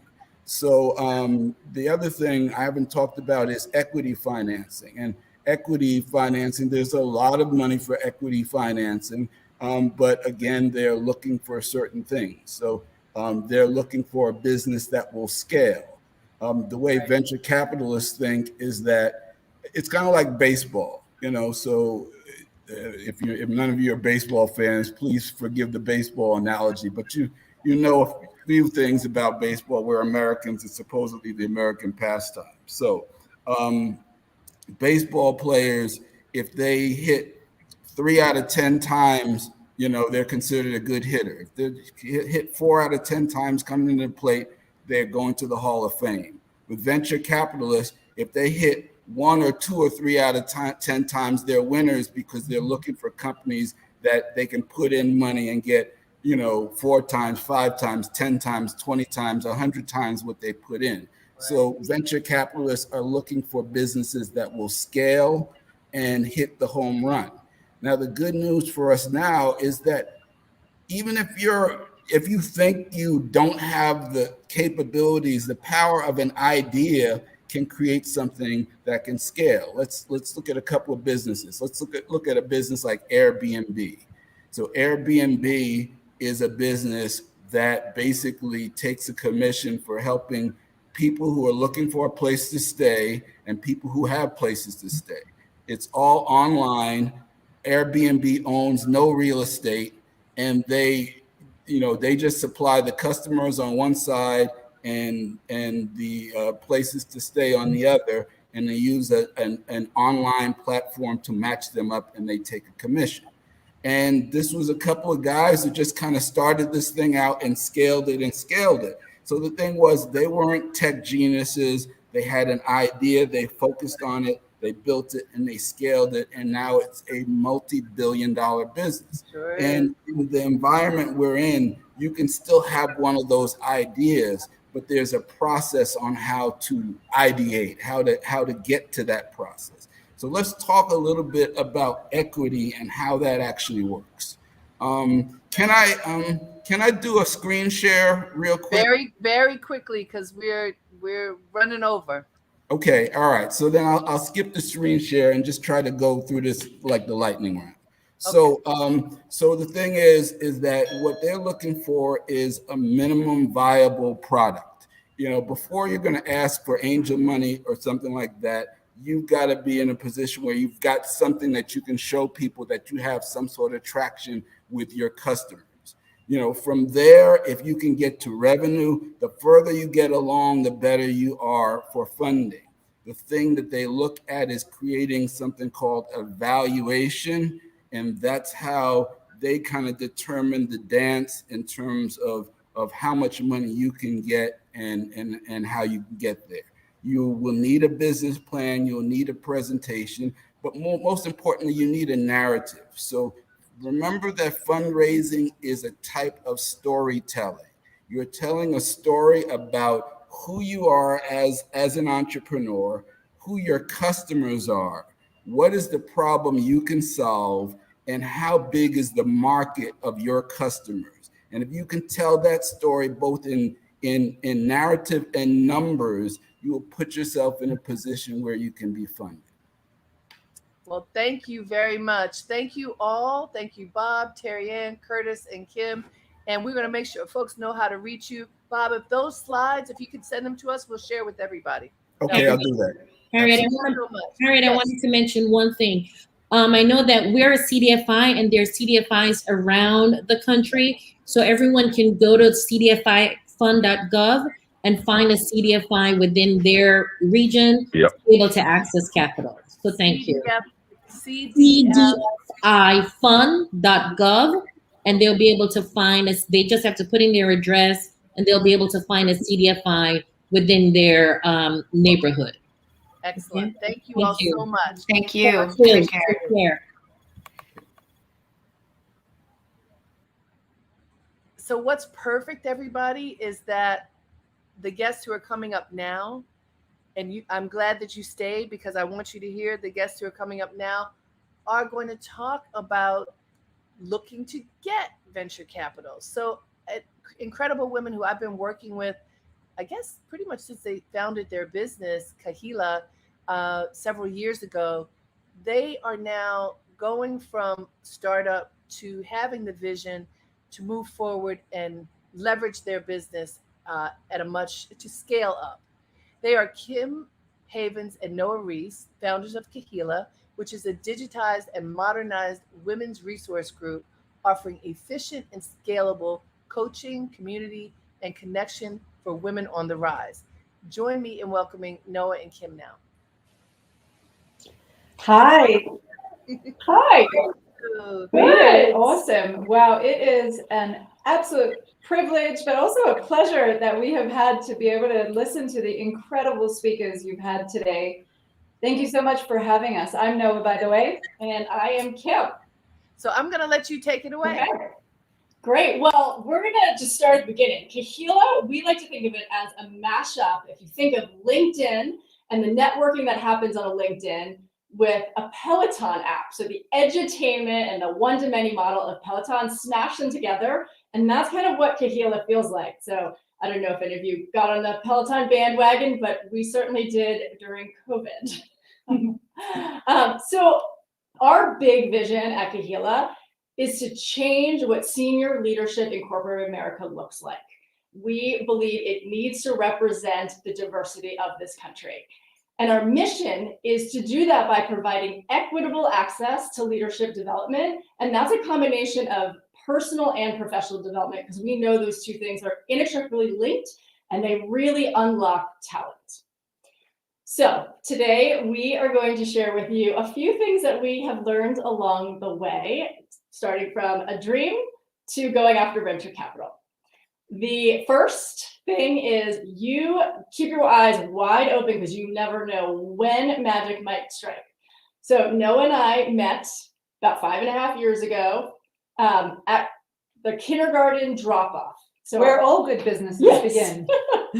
And pretty incredible. But we recognized very quickly was this kindred spirit. You know, I noticed Noah was rushing off. And the first thing I thought was, well, where is that woman going? She's clearly not going to have a coffee.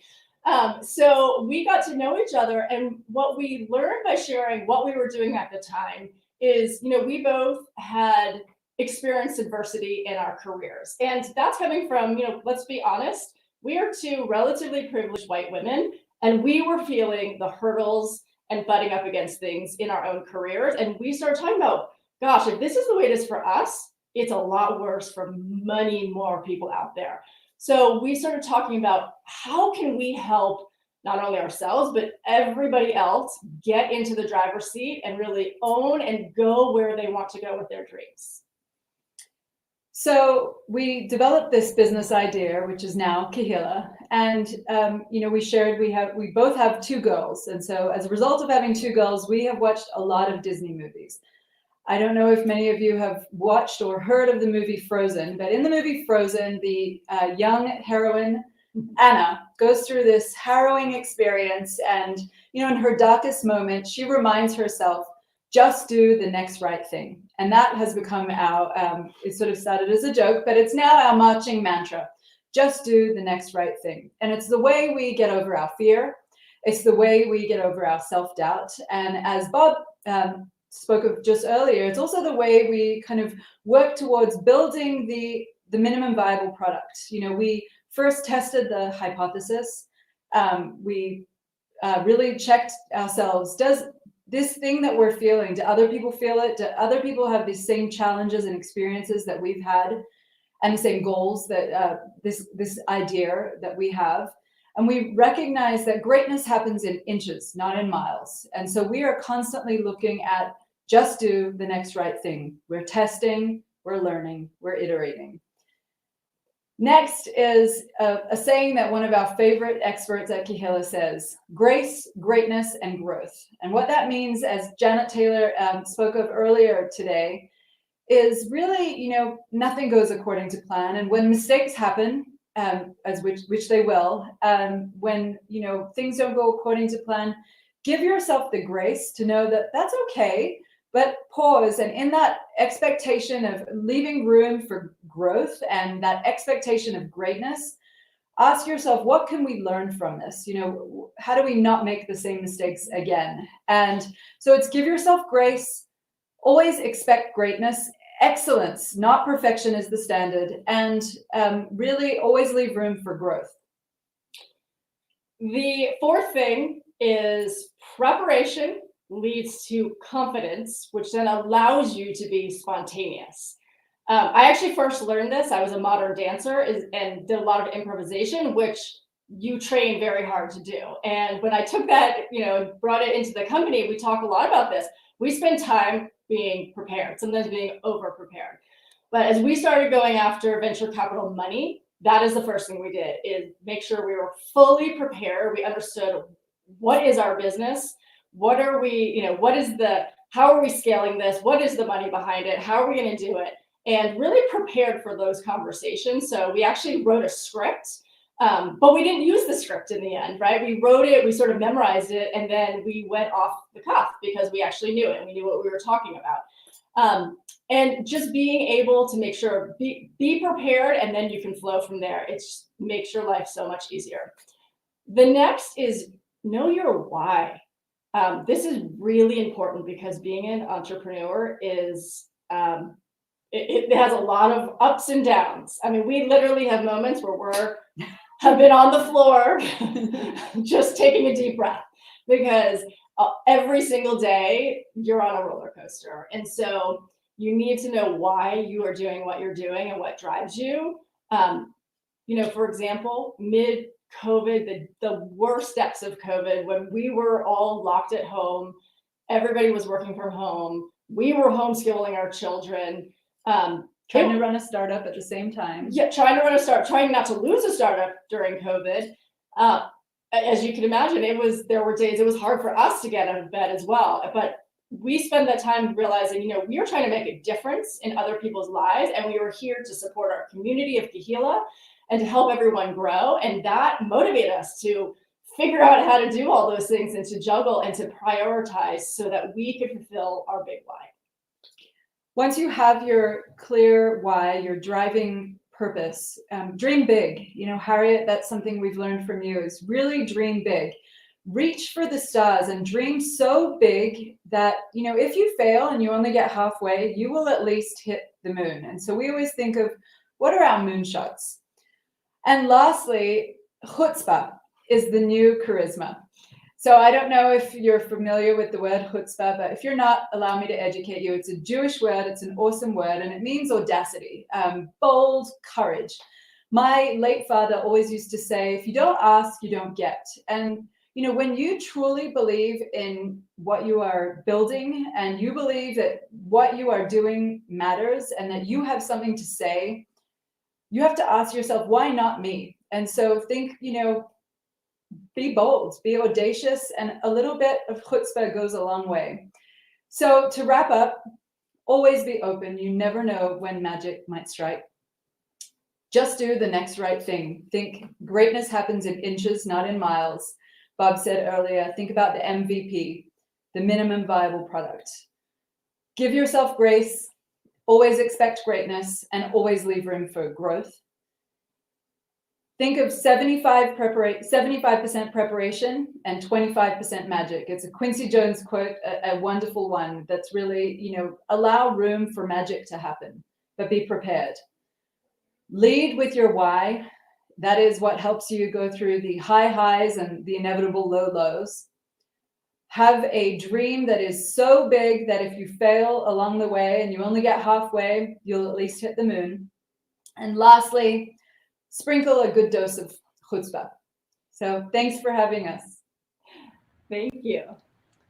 Wonderful. Thank you, Kim and Noah. And I have to tell you all, I love working with Kehila. We do all kinds of engagements with Kahila that has women, corporate women primarily from all over the world, where we are just looking to make a difference to help women realize you can go absolutely as high as you intend to go. You can leap into your dreams, and Kahila helps to support that. So thank you, Kim and Noah, so much for sharing a bit of your story with us.